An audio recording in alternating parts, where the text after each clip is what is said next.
Kimmel's gone, they fucking pulled a plug. Said his words were just a bug. Spitting truth in the face of lies. Now censorship's got him in its fucking sights. Charlie Kirk, a martyr's crown, a political pawn in a crooked fucking town. And Disney, that corporate fucking mouse with no spine, folded the pressure to tell the goddamn lie.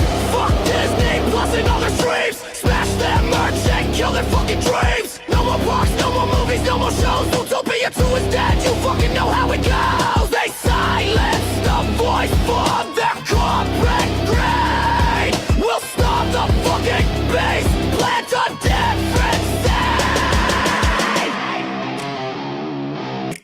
Next star's a snake, slithering low. Needs Trump's blessing for their merger fucking show.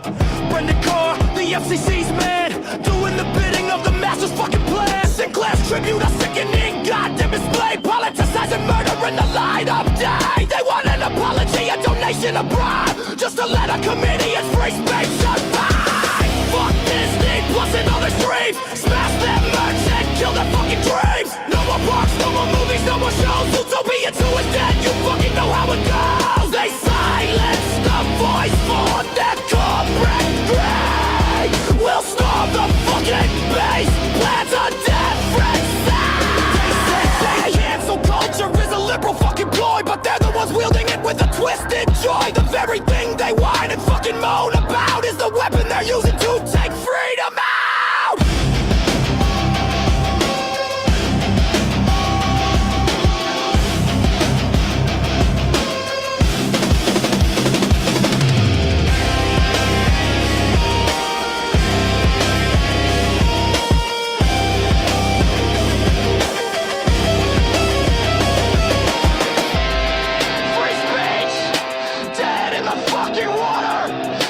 Utopia 2 is a goddamn slaughter! Disney, you'll fucking pay! Trump, you'll fucking say! We won't back down for a lack of free speech!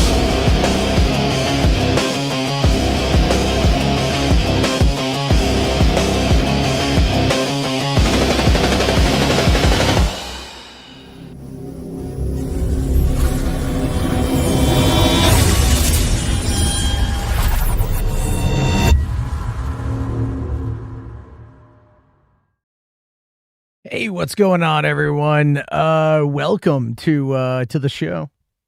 I meant to go live last night, but I was tired. Long day doing stuff with the kids. Watched a couple Bigfoot movies. I've been watching Bigfoot movies this week. I don't know why. I'm going to start talking about that. I watched Willow Creek. I watched Bigfoot, The Lost Coast Tapes. The Lost Coast Tapes. And then I watched Exists last night over there on the Tubies. So if you're looking for good movies to watch, getting into spooky season, Tubi, of course, is always the one to go to. But tonight, folks, it's going to be a hell of a thing. We're going to be talking about Jimmy Kimmel, about ABC, about Disney, about Trump, about Charlie Kirk. It's not going to be something that's lighthearted. This motherfucking shit's going to go down. Because I'm going to tell you this right now. Authoritarianism is here. There's no questioning it. There's no denying it. And authoritarianism comes not in the way of trying to necessarily make change for an authoritarian government. It's because they want to get favors from the government. So they're going to appease to the authoritarian in order to, bend the knee, kiss the ring, all that kind of shit. And that's exactly what's happening with ABC, Jimmy Kimmel. And if you listen to the lyrics of the song, because the lyrics were definitely about what's going on, it's really about the money. It's not about Charlie Kirk. It's really about the fucking money. But let's take a look here at the chat. See what's going on there. Let's see. A couple things here. I guess I got to address this. Hey, Donovan, listen, buddy, you have the opportunity to come on and talk anytime you want. You don't ever choose to do it. You choose to sit there and snipe from a distance, stalk my Twitter, stalk my YouTubes, whatever the fuck it is I do. Go to other live streams to whine and complain about me. It's kind of weird, man. It's kind of a little bit odd. Donovan Martin, that's your name. You put it out there, so it's not doxing you. Again, I'm just kind of getting fed up with it. right? You either engage in the conversation or you fuck off. You are you have no ability to engage in the conversation. So you have no ability to interact on anything critically. This is a guy, by the way. This is a guy. Oh my God. I have to just point this out, right? So this is a guy, I got brought up in a post yesterday between him and some other fucking psychopath. And that psychopath was trying to sit there and bury Henry Cavill. And to Donovan's credit, he wasn't buying it. But then that psychopath was all like, well, Doomcock talked to his people. No, he didn't. Doomcock never talks to anybody. Doomcock is a liar. But watching this exchange between two retards slap fighting each other with their mother's dildos really opened my eyes to just how funny it is, how much I live rent-free in this little dude's head. Okay, this guy's 25. He's autistic. As far as I can gather, no job. Okay. The only artistic ability that I've been able to find that he's done is something from elementary school, because that was publicly posted on his mom's Facebook page. Oh yeah, I found your mom's Facebook page. You know that.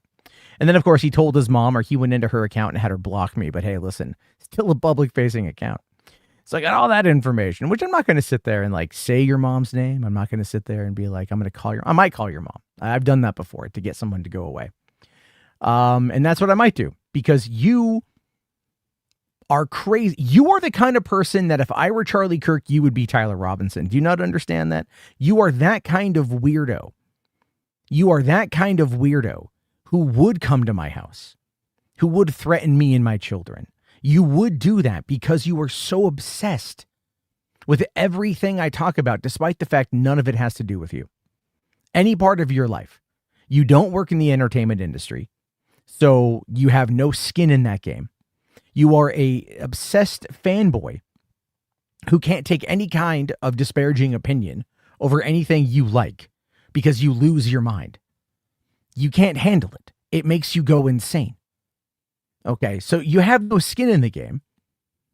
You're not working for Warner Brothers. You're not working for DC. You're not working on the next Superman movie or Batman movie. You're not working for K-pop Demon Hunters, the sequel. Dua Lipa doesn't know who the fuck you are. Olivia Cook doesn't know who the fuck you are. No one knows who the fuck you are. You are insignificant. You don't exist outside of this nonsense, but you don't go away. You're like a herpy.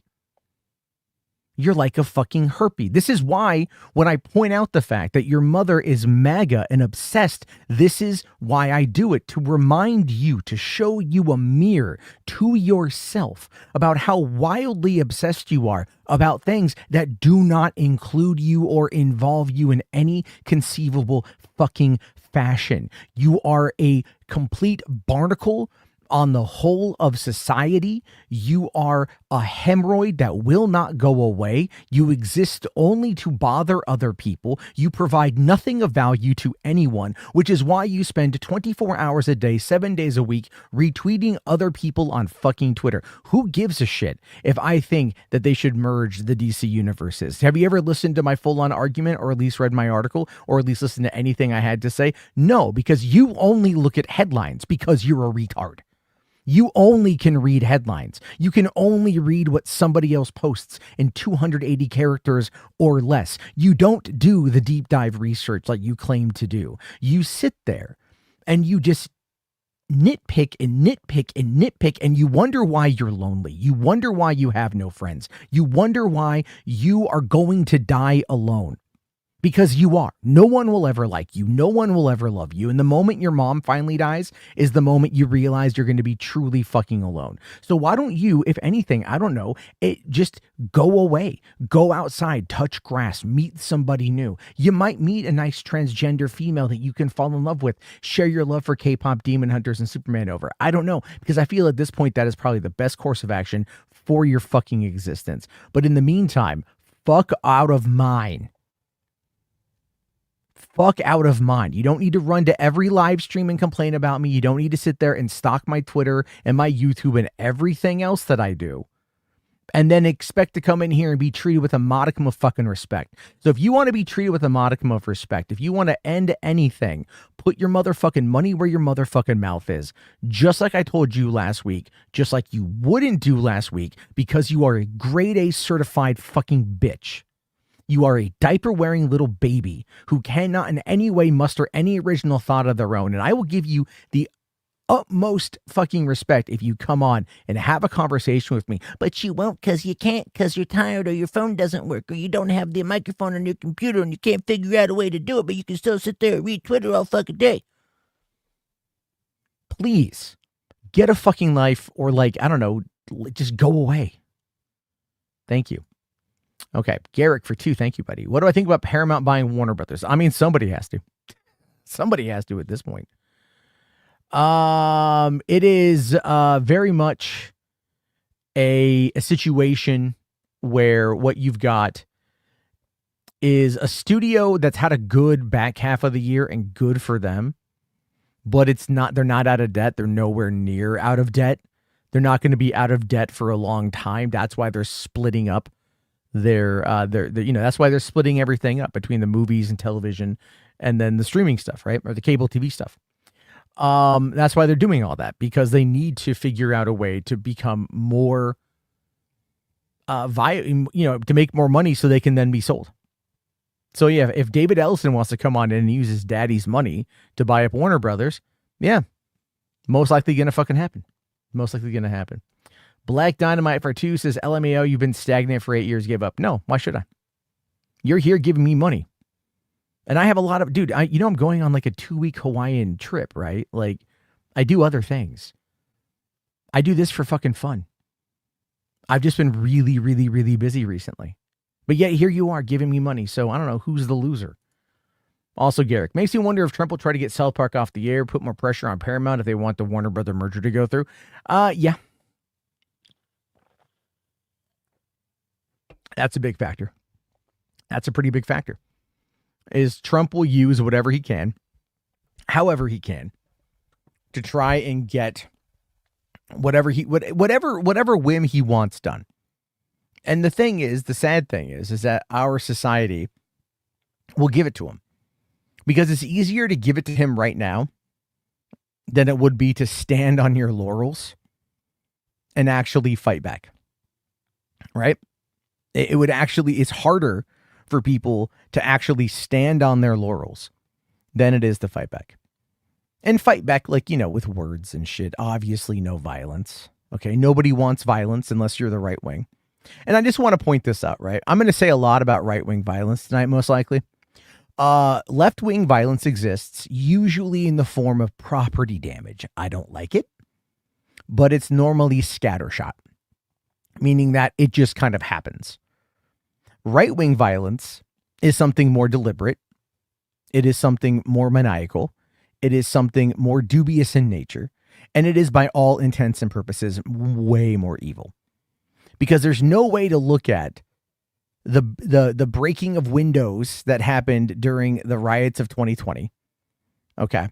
Right. Property damage, which again, I don't like.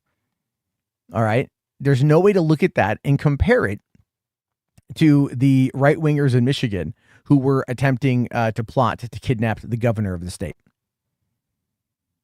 Okay. Just so we're clear. Just so we're abundantly fucking clear on this one. Left-wing violence, right-wing violence, both bad. Not the same. Not the same. Not the same. Now we're clear. We can move on. But anyway, yeah, it's Paramount is going to end up caving. They're all going to fucking cave. Because at the end of the day, they all want their fucking money. They all want their money. That's all they fucking care about. Okay. Let's see here. Yeah, feel free to any Brandon socks that come in tonight, feel free just to get rid of them. I don't care anymore.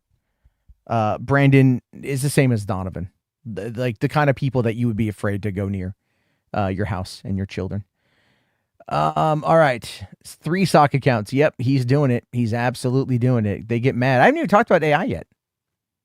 Jesus Christ, I haven't even spoken about AI yet.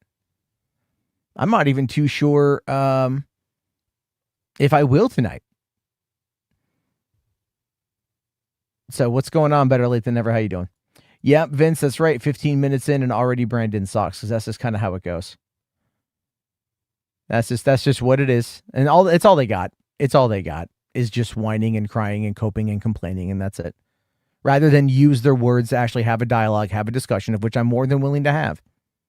They'd rather hide behind it and snipe from a comment section, like a bitch. We might as well just start calling you guys Tyler Robinsons, because that's basically what you are. Astro here says, I find it interesting that if South Park gets canceled, Paramount spent a lot of money getting it back on Paramount Plus. Getting it canceled is one thing. Getting it pulled off Paramount Plus would be something else entirely. Like, they wouldn't do that. And I don't even think Trump cares. Trump doesn't care about Jimmy Kimmel. He doesn't care about Colbert. He doesn't care about Jimmy Fallon, right? Even everything today that happened today has nothing to do with any of that. Everything that happened today has everything to do with protecting assets. That's it. And asking for favor. That's it. And the one thing we know, and we have known about Donald Trump now for 10 years, that if you suck his dick, he'll give you what you want.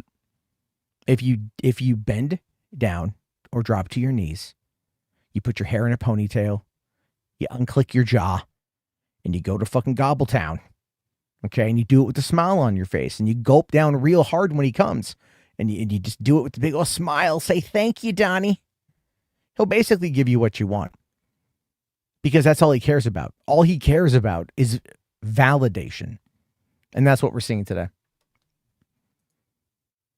Let's see here. Oh my God, Mo. Holy shit. No, Matt. Tyler Robinson actually goes outside. Not anymore. Not anymore. Hold on here. I want to get to your thing, Garrick, but I just caught this one from Bryce. During the last few months, Charlie Kirk started questioning the elephant in the room, and that's the big Jew problem we're not allowed to talk about. And look what happened, Mossad operation. Okay, so there has been, just as a quick aside, there have been some allegations made about a secret meeting in the Hamptons between like Bill Ackerman, Charlie Kirk, a few other people, and I think Benjamin Netanyahu. There were some threats apparently that were made. Charlie Kirk apparently turned down a lot of money.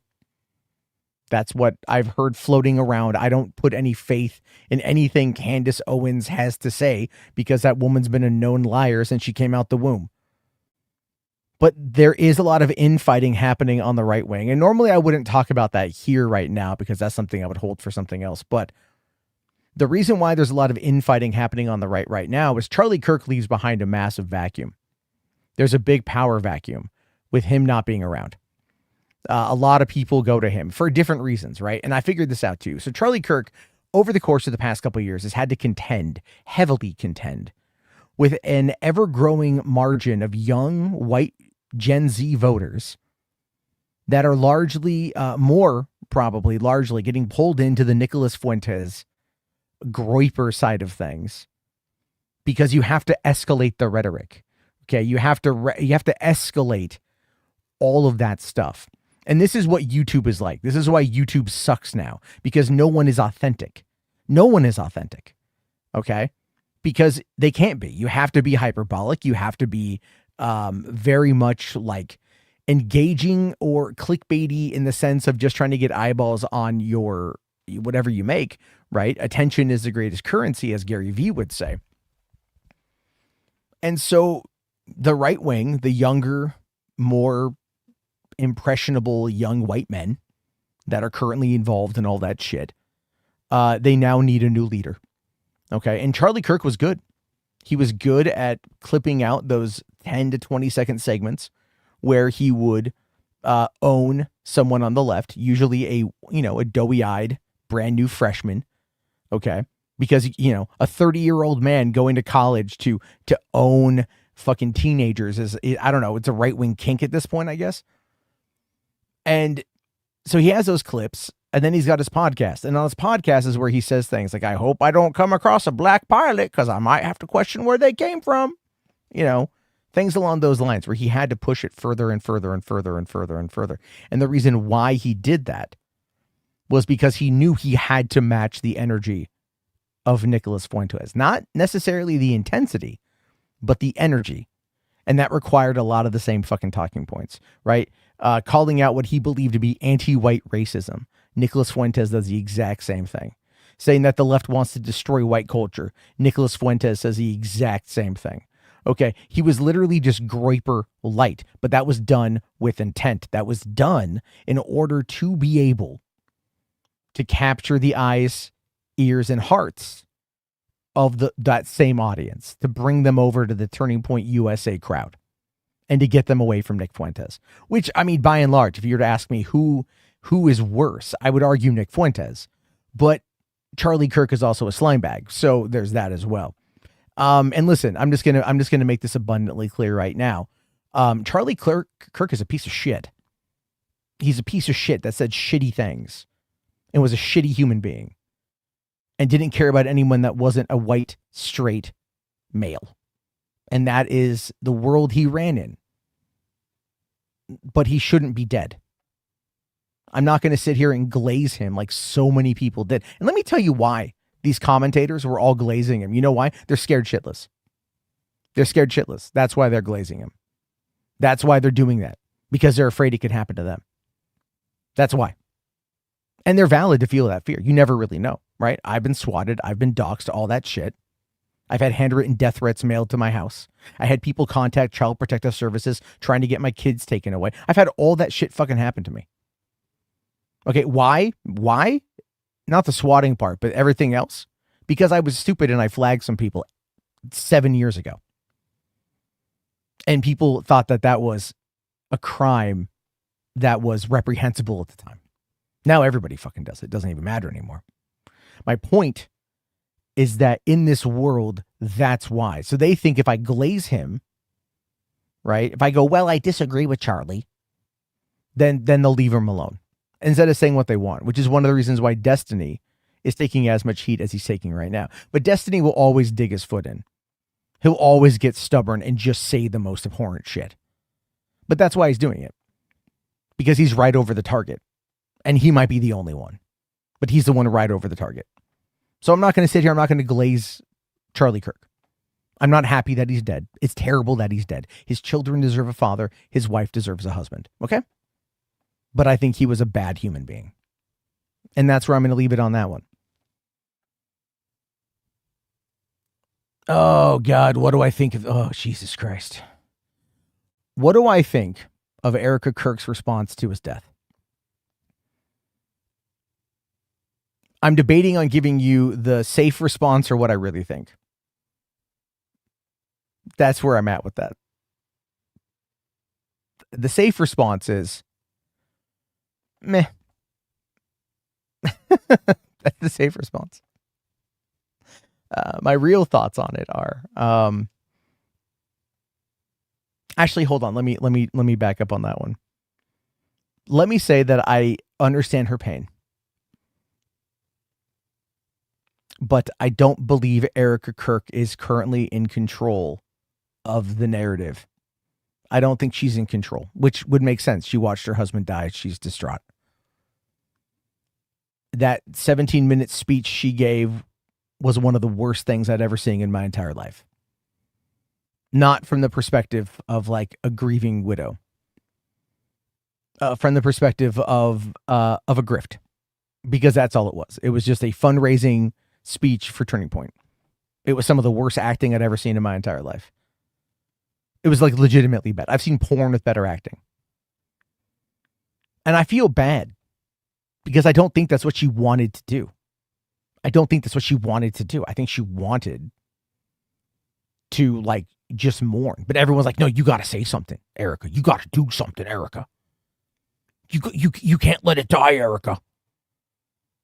Because there's money. Right? Because there's money. How much money does Turning Point have in like the coffers? It's like 30 million, right? Somewhere in there. They get a lot of money. So where's that money going to go? Who's going to control the money? That's a big factor. That's a real big factor. And then you have, I heard something like Ben Shapiro said something along the lines of they're going to take over Turning Point, but that's now been debunked. What you have is everybody vying for power in a power vacuum. We're going to see the same thing when Donald Trump dies. But you want to know what really got me? Do you want to know what really got me? The video that was posted of Erica leaning over Charlie's coffin, kissing his very yellow hands. It looked like a mannequin. And I understand that when they do the embalming, they drain the blood, all that stuff, right? It all makes sense. But what got me about it, what bugged me about it, was that this is a personal moment. This is a moment where she's saying goodbye to her husband. And there's a camera right there, ready to capture it all. Not because it's meant to be sentimental, not because it's meant to show a grieving widow, because it's meant to act as a recruitment tool. And that's what bothered me the most about it.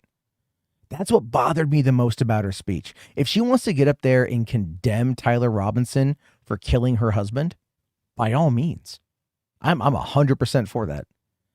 If she wants to talk about the impact it's going to have on their kids, 100% for it. But to get out there and posture like you've awoken a sleeping giant, you know, like, come on. Come on. Come on. We all know that's bullshit. And I feel bad that a woman at the lowest moment of her life is being taken advantage of by people who are seeking to vie for power. That's all it boils down to. That's what it boils down to, in my opinion. Yeah, her response was real bad, yeah. Giannis here said, I was thinking of South Park. Yeah, I don't know what they were going to do.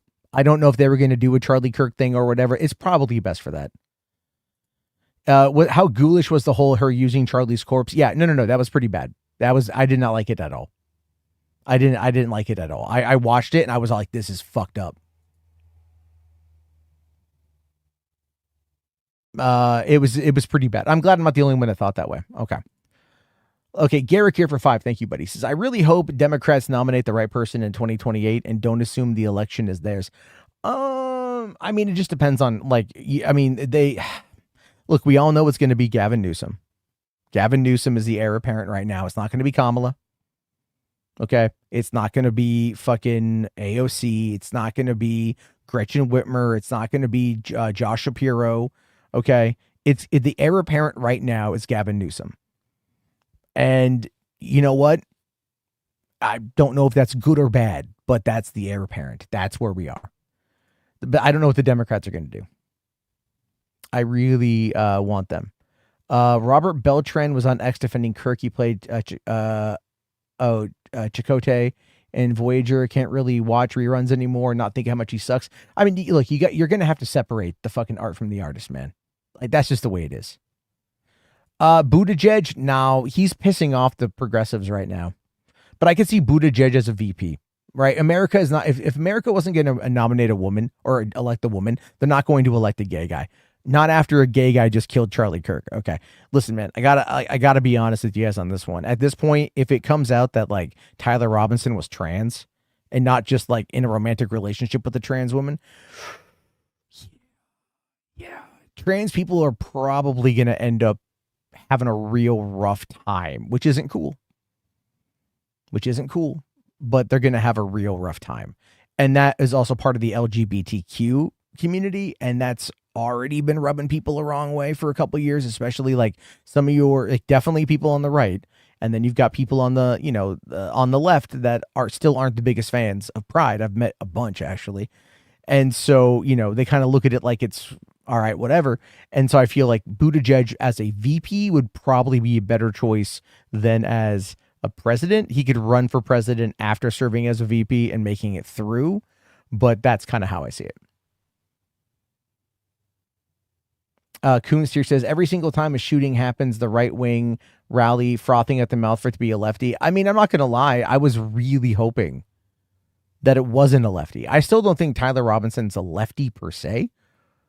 But I think he's a person who is in love and took what Charlie Kirk was saying very personally. I don't think it was political in that regard. I think it was more romantic. And the thing is, man, listen, if you look at the text messaging that came out of that indictment yesterday, he says stuff that doesn't make any fucking sense. Right? Like, I mean, people were running it through GPT and going like, is this real? Is this fake? What is this? And they're going like, yeah, it sounds kind of staged, because he's saying things like, my love, and I'm still here yet, or whatever he was saying. He's using extra words that don't make sense unless he's trying to like put on a persona, put on a role. And someone explained it to me, like these Gen Z kids that are watching like Bridgerton and those kind of romantic-y shows on fucking Netflix, that's the kind of way that they talk. And I'm like, I mean, I don't know personally, but if that was the case, I guess that would kind of make sense. right? But that doesn't necessarily mean that he's a liberal. It just means that, you know, he found himself in a situation where he became romantically involved with the person who is transitioning. And then Charlie Kirk was talking about how bad trans people are, and that got him mad. And, you know, then that's why he did what he did. So is it political? I don't know. Is being your your sexuality political? I mean, I guess, but we don't have all the details yet. And I don't think we ever really will. No, the extra words though aren't that's not a Chat GPT hallmark though, guys. I read a lot of Chat GPT. Believe me. Have you ever read Donovan Martin's Twitter? It's all Chat GPT written. He's like a dead internet guy. But it's like, no, literally. It's like, I've read a lot of Chat GPT. Those words aren't Chat GPT isms. You have to understand that. Those words aren't Chat GPT isms. Newsom has been tested by debating people like DeSantis. Yeah, oh, exactly. Exactly. Parallax is right. Newsom is the only one fighting back. That's true. That's very true. You know? And so we have to kind of, you know, remember here that everything we're looking at in regards to all of this shit, Thomas, I'm in no way politically delusional. But I enjoy like listening to me talk about movies. There's going to be more of that. Trust me. Today was just like, I'm just mad about this fucking Kimmel shit. Okay. Like, I'm just mad about this Kimmel shit. I don't like it when these companies kowtow to fucking political pressure. I don't like it when people are fired for their opinions. And I don't care what side of the aisle you're on. Okay. I've been consistent about that shit ever since I got on fucking YouTube. Okay. I've been consistent about that. I don't like it on any front. But that doesn't mean that like I'm not going to sit there and like say something about it. I'm going to exercise my freedom of speech while the fuck I have it. Because if they're coming, if these companies are afraid of retaliation from the administration, what does that tell you about free speech? Now, I know the right's trying to make the argument of consequence culture. It's cancel culture, but they're trying to fucking church it up. Okay, this ain't Joe Dirte, it's Joe Dirt. That's what it boils down to. Okay, and they're doing this not because they care. The vast majority of these grifters don't give a shit that Charlie Kirk is dead. They're just glad they can make money off of it. They don't. They never actually care. You have to understand this. Most of these people don't actually care about the shit that they fucking say. All right? Nerderotic, the critical drinker, geeks and gamers, they don't give a shit what they say. Maybe Ryan Kinnell does because he's actually a racist, in my opinion, in Minecraft. No, in my opinion, he's a racist. Okay, all those people, you know, are very much like that. They don't believe what they say, but they need people who do believe.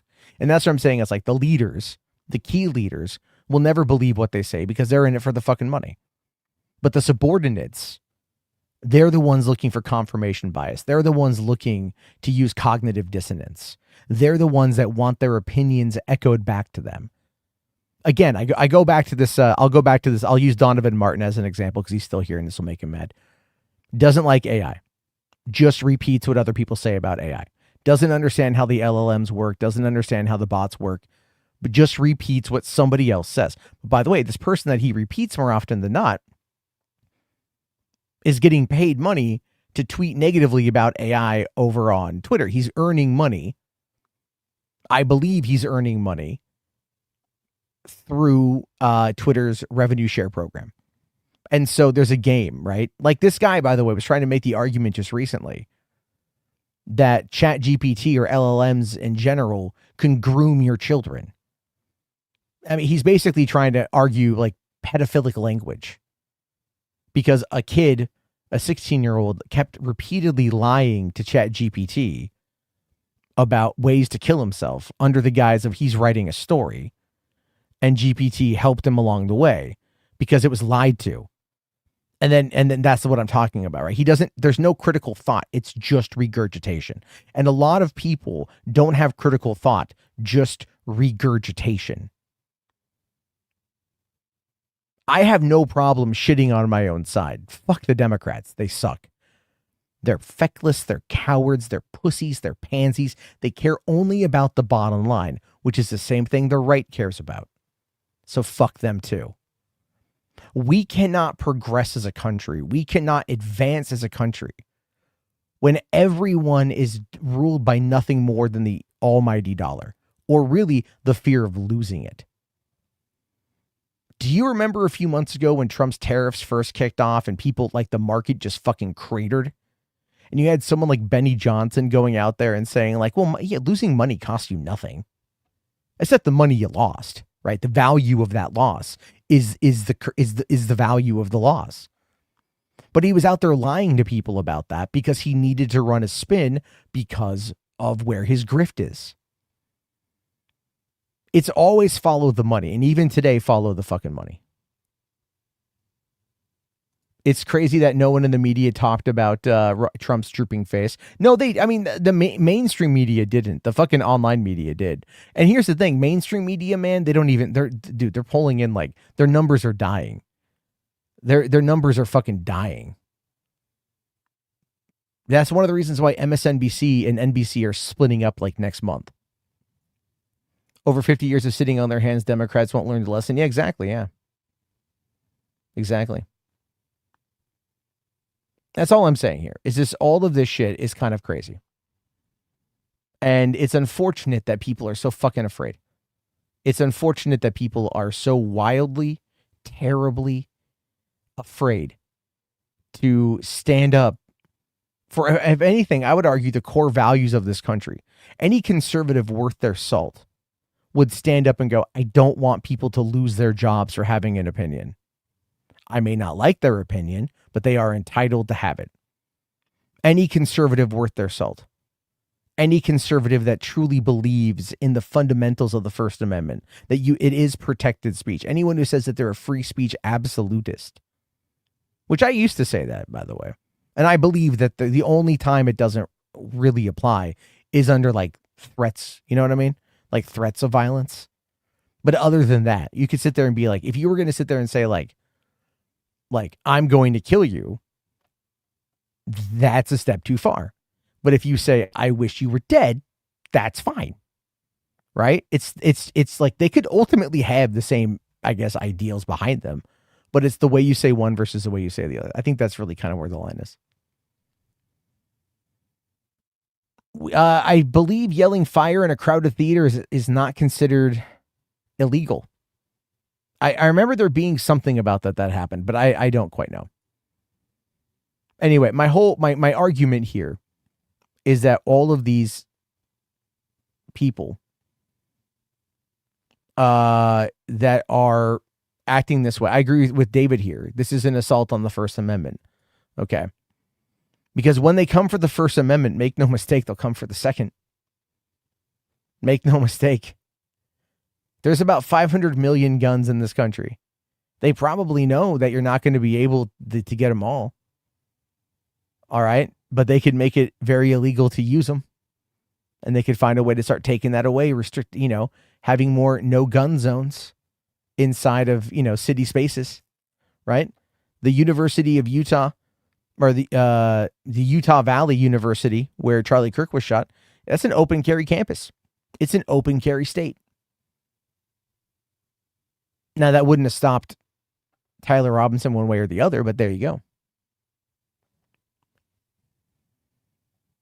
Hold on, what is this? Dude, he went after the trucker union, and that gave Reagan precedence. The lay books unions were beatable. I absolutely limp him in. What the fuck? Okay, Coons, you got to type better, man. I don't know what you're trying to say there. Anyway, let's go take a look here at, where is it? Okay. So here we go. This is something I want to touch on, first. Okay. So here we go. The FCC threatens Jimmy Kimmel. ABC shamefully caves. Think about this. The FCC decided that they were going to go after Jimmy Kimmel, right? The FCC, the Federal Communications Commission, threatened Jimmy Kimmel. Why? On behalf of Trump. So it says here, in a stunning move, ABC announced Wednesday, September 17th, that it was taking Jimmy Kimmel Live off the air indefinitely after FCC Chairman Brendan Carr threatened Kimmel and the network on a podcast over comments Kimmel made about the man charged with shooting Charlie Kirk. In a year of gutless moves by major media companies, this may be the most gutless. ABC should be ashamed. I mean, considering how many people I've been seeing online are canceling their Disney Plus subscriptions, they might, I don't think they're going to feel it too much, but you never know. Earlier Wednesday, Brendan Carr, the chairman of the Federal Communications Commission, threatened ABC, Disney, and Jimmy Kimmel over a Kimmel monologue that included comments about Charlie Kirk ominously saying, "We can do this the easy way or the hard way." A quick reminder that Carr is the chairman of the FCC, not a mob boss in a third-rate gangster movie.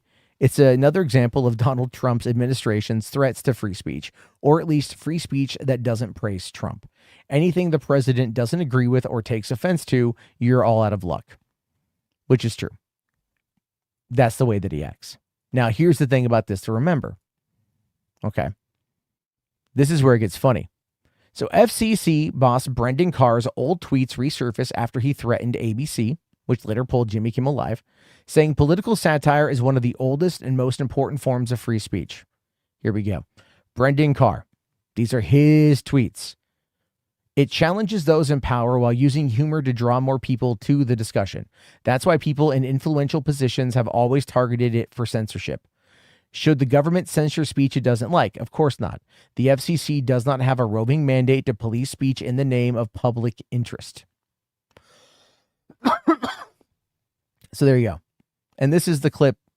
We hit some new lows over the weekend with the MAGA gang desperately trying to characterize this kid who murdered Charlie Kirk as anything other than one of them and doing everything they can to score political points from it. In between the finger pointing, there was grieving. On Friday, the White House flew the flags at half staff, which got some criticism. But on a human level, you can see how hard the president is taking this. My condolences on the loss of your friend Charlie Kirk. May I ask, sir, personally, how are you holding up over the last day and a half, sir? I think very good. And by the way, right there, you see all the trucks?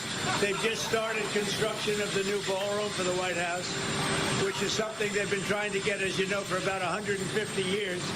And it's going to be a beauty. Yes. He's at the fourth stage of grief, construction. There's demolition, construction. This is not how an adult grieves the murder of someone he called a friend. This is how a 4-year-old mourns. See, was that so bad? Was that anything else than what Jimmy Kimmel had said in over the years? No. Yeah, Healing Lad, you're entirely right. It was a lukewarm monologue. And by the way, all of those monologues, everything that goes on with one of those shows, you guys know it goes through a lawyer, right? They have a legal team that vets the script for the show. They do. They have a legal team that vets everything. And so a legal team looked at that document, looked at that monologue and went, okay, that's fine. Yeah, that's okay. That's all right. That's okay. No problem. Right? They looked, can you believe that? Can you believe that shit? They looked at that and they went like, not a problem. Right? Not a problem at all. It's crazy. It's absolutely crazy that was what it was. Oh my God, how terrible. The monster Jimmy Kimmel showing that, yeah, the MAGA crowd was very much trying to prove that Tyler Robinson wasn't one of their own. Again, non-fucking controversial. Oh my God. It's insane to me. Just kind of where we are. But it goes on here a little bit more here. Coming up from Rolling Stone says, in the hours leading up to the decision to pull Jimmy Kimmel, two sources familiar with the matter say senior executives at ABC, its owner Disney, and affiliates conveyed emergency meetings to figure out how to minimize the damage. Multiple execs felt that Kimmel had not actually said anything over the line, the two sources say, but the threat of Trump administration retaliation loomed. And that is everything right there. That it's not about what Jimmy Kimmel said, which was banal. It wasn't about the jokes he made, which were like milquetoast and lukewarm. And it has been showing us that even our elected fucking leaders have been trying to say that our speech isn't free. All right, I'll show you guys this one. Let me find this one here. Going back over to the AZ Central article. Pam Bondi this weekend said, U.S. Attorney General Pam Bondi, appearing on the podcast hosted by Katie Miller, the wife of Trump advisor Stephen Miller, said, "There's free speech, and then there's hate speech, and then there is no place, especially now, especially after what happened to Charlie and our society." Then adding, "We will absolutely target you, go after you if you are targeting anyone with hate speech." So you're telling me all the times that the MAGA goes on Twitter and calls anyone that's brown or black a slur, right? That they don't care about that. They don't care about that. But God forbid you criticize Charlie Kirk. It's a joke I made on Twitter yesterday about how it feels now like criticizing Charlie Kirk is a crime. They are going after your free speech, your ability to make a joke. Why? Because they can right now. And they can wield that pendulum at you. And these companies will cave because they don't want to deal with the smoke. And that's it. Another one here. This is interesting. So Sinclair, this is another company. This one's a larger right wing, or I should say, right aligned, conservative aligned local news media company. Okay, these are the ones that that are very much. How do I describe it? You know what? Let me read this and then I'll show you guys what I'm talking about with Sinclair. Okay, they said here that Mr. Kibble's remarks were inappropriate and deeply insensitive at a critical moment for our country. We believe broadcasters have a responsibility to educate and elevate respectful, constructive dialogue in our communities. We appreciate the FCC Chairman Carr's remarks today, and this incident highlights a critical need for the FCC to take immediate regulatory action to address control held over local broadcasters by big national networks. Sinclair's ABC sitcoms will air a special, Sinclair's ABC stations will air a special in remembrance of Charlie Kirk Friday during Jimmy Kimmel Live's time slot. There will also be air across all Sinclair stations this weekend. In addition, Sinclair is offering special ABC affiliates across the country. Sinclair will not lift the suspension of Jimmy Kimmel Live on our stations until formal discussions are held with ABC regarding the network's commitment to professionalism and accountability.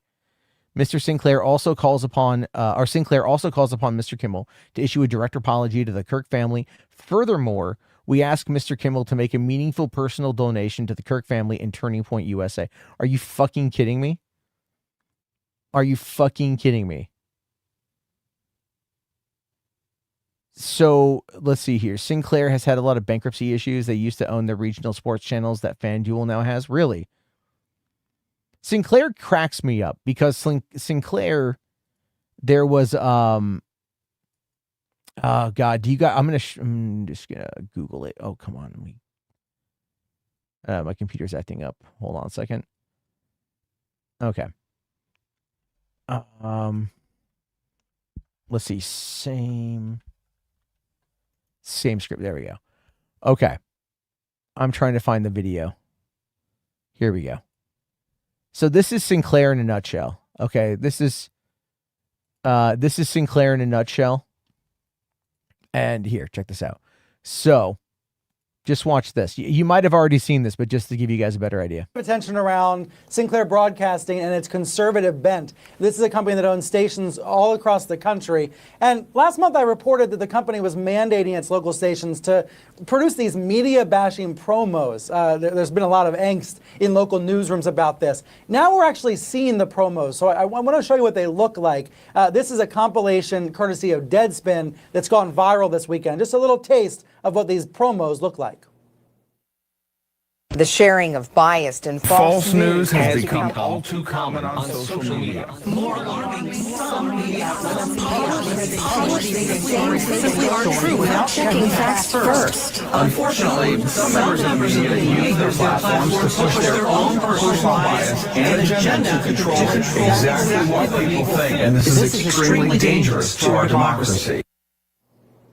I think you get the idea there, what's going on. All these anchors and all these markets are required to read this script. It's attacking fake news, but really what it's doing, it's kind of like the Fox Fair and Balanced slogan. It's a way of saying, we're fair, everybody else is biased. It's taking a page out of Trump's playbook. And I've been talking to staffers in markets, David, that say they're sickened by this, they're uncomfortable with it. Quote, my staff is up in arms about this. Zerwick, you're in Baltimore. Sinclair's based right up the road. What's your impression? Brian, I've been reporting this story, as you know, since last summer, and you know, my first concern was when they hired Boris Epstein from the Trump White House and made him the chief political analyst, made him a political analyst, and stations were dictated to carry his, what I think of as talking points almost out of the Trump White House. There's a lot of pushback. Look, I think reporters and anchors, especially when you centralize a message, and this is what's important, Brian, if you are centralizing a political message to however many, more than 200 stations, I think it'll be if they get the FCC approval for this, to 200 stations, you have one of the great political messaging machines in the world. And especially, it's the local people, the people you see at the supermarket in Tulsa, Oklahoma, or your hometown in Wisconsin, Madison, Wisconsin, who are delivering these messages. They're not people from New York or Washington who you can dismiss. Much more powerful. I think Sinclair has the potential for that, and I think in some ways people react to that when they see this. Look, this thing by Deadspin is a really clever piece of editing, but it powerfully states what people have been saying about the danger of centralized messaging if a broadcaster decides it wants to send out political messages that way. Yeah, see what I'm talking about here though is this whole thing about this media company is just they're full of right-wing Bennetts. All right. And local news is still a thing. It's still pretty powerful, and even though local news is still, I think, to the younger generation is still like dying because people aren't buying, people aren't getting cable television. Like they're not getting local television, especially in areas where you need to have cable television in order to be able to watch local news. Yeah, they're not doing it, which means all of this is going to people who are boomers, right? Or maybe at the most like, Gen Xers. But no, it's mostly boomers who still watch terrestrial television. Network TV is dying. It's just dying. They're going to have to find another way to do it here pretty soon. That's one of the reasons why NBC and MSNBC are breaking up.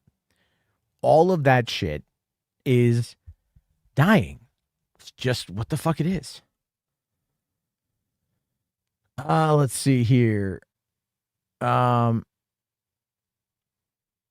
hold on. What is Chan saying here? Okay, so are you saying you're someone who has...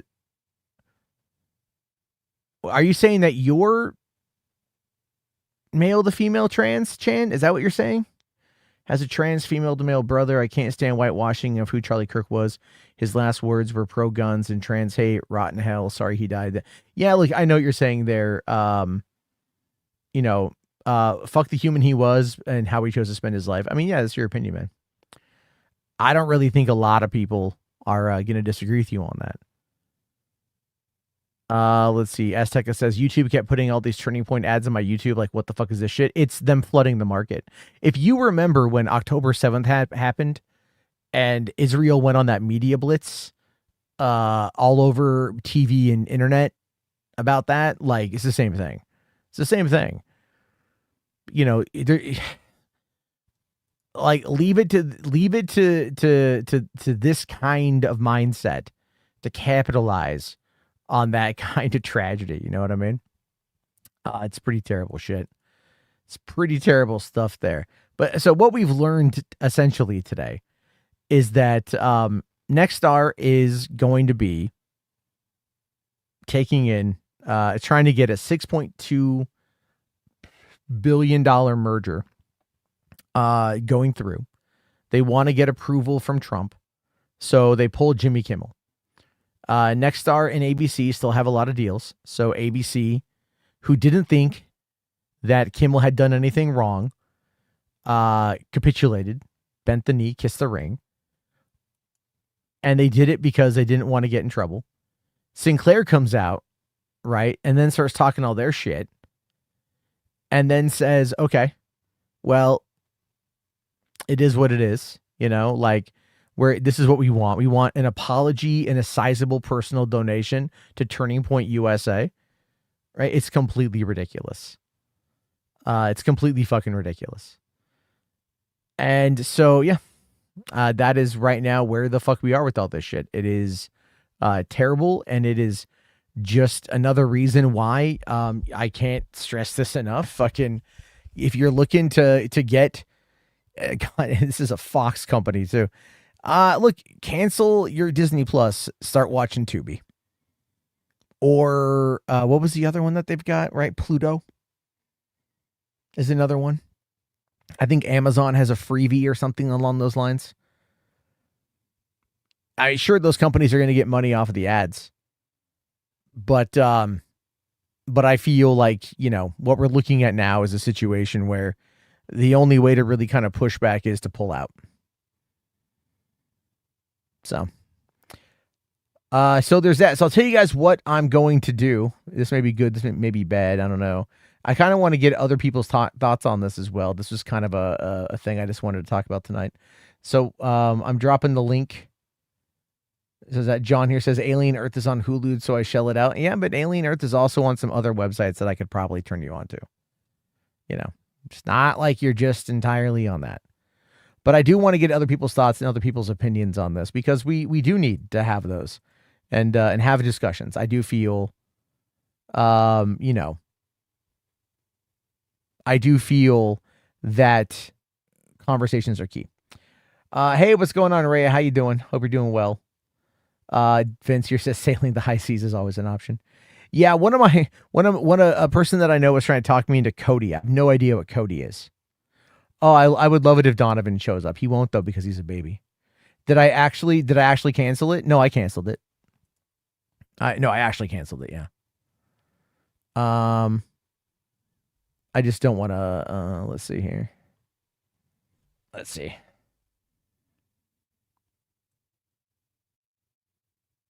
Well, I don't want to show my personal email. So I don't want to show my personal email. Okay, there we go. All right, hold on a second. I'll show you what I'm talking about there. Let's see. Okay. See, there we go. I just wanted to block my personal email. So there we go. Your bundle has been canceled. You have access till October 9th. I'll be out of town, so I'll be gone. Please note that if you had an existing subscription to Disney Plus and or Hulu, those subscriptions may remain active and may need to be managed separately. Mine are all kind of converged onto one, but there you go. That is not a troll. Legitimately did it. Had a conversation with my girlfriend about it over dinner, and we were both like, we're at my dad's house doing a kind of a last barbecue. And last end of summer barbecue sort of thing, and talking about this, and we decided that it would be in our best interest to do it. So there's that. I'll get notifications for the next year. Yeah, fuck, seriously. By getting ready, Charlie, what is, I have no idea. I don't know what is this? Charlie K, a hero. Hold on, there's going to be more and more Charlies cooked, so get out of the way. What are you talking about? Anyway, joining the conversation is Chan. What's up, Chan? Nothing much. I swear this whole Charlie stuff is ridiculous. I joined the stream late. Did you address what some of the comments the FCC chair had made about this? Yes.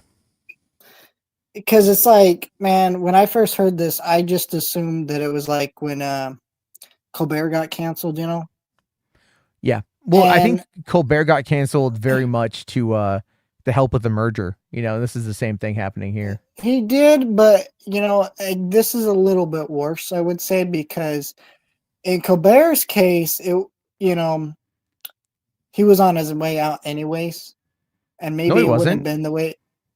What was it? Colbert wasn't on his way out. Well, I think in a few years, Colbert might have retired soon.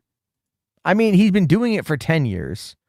They Yeah. probably would have got him for like maybe another 5 years and do 15 and then dip, and that's perfectly fine. But he wasn't on his way out by any means.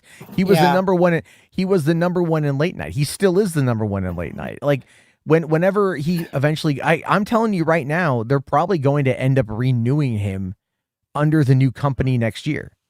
Just maybe not under the Tonight Show or the Late Show. I kind of see it. You know what I think is going to happen with all this? I think Disney and these companies are going to face enough backlash, and they're going to move these talk show hosts off of cable and off of these channels, and they're going to move them onto their streaming services.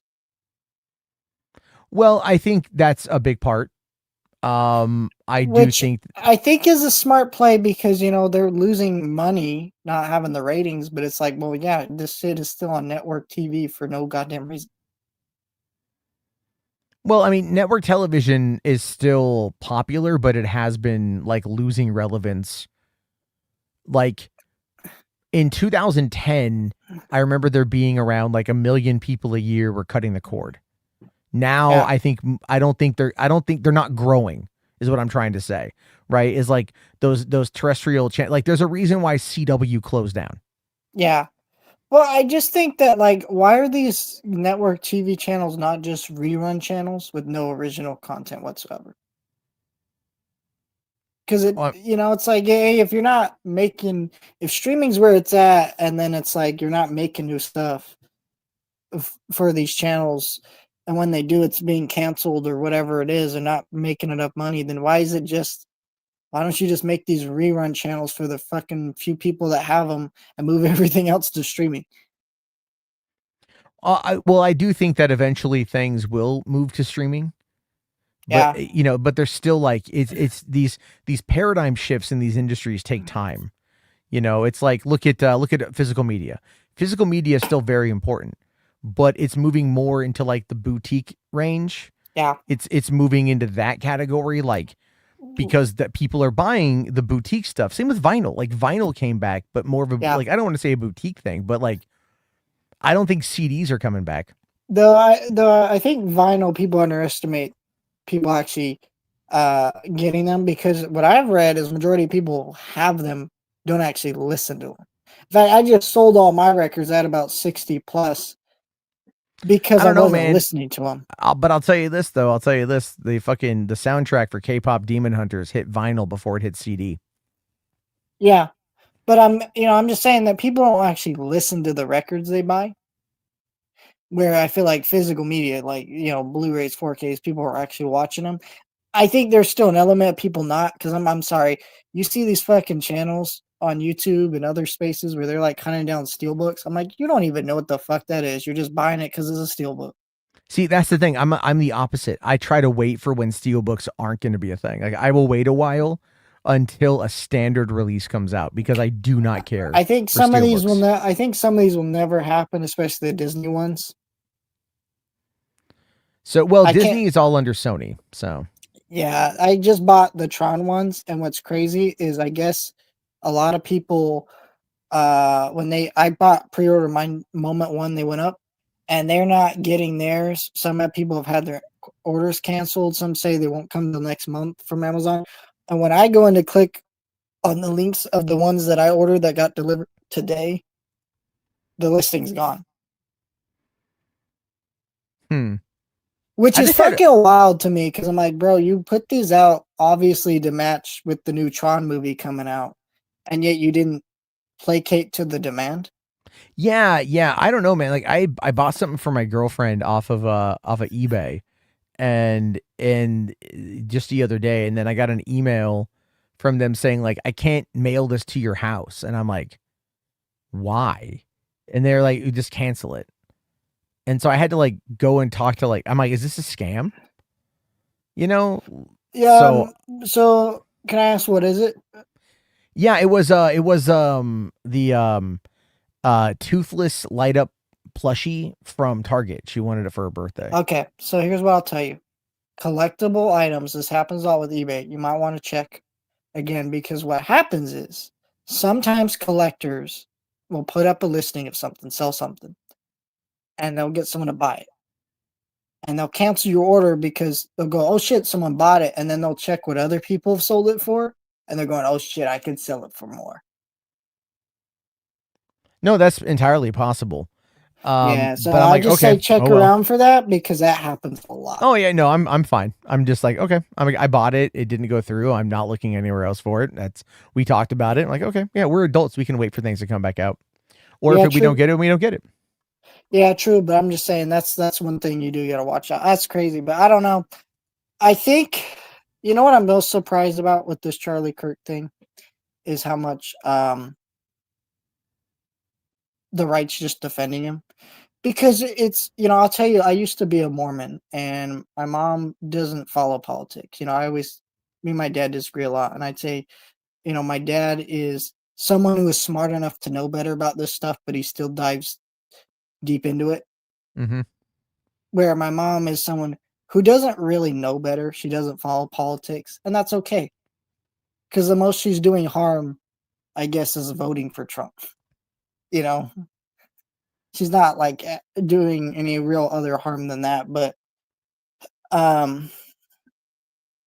she was like, man, did you hear about that guy who got shot? And I kind of explained to her, like, yeah, it was sad what happened. His family feel bad for him, but I don't mourn this person. He was an awful human being. And she thought, like, she got all upset at me because she was like, well, how could you?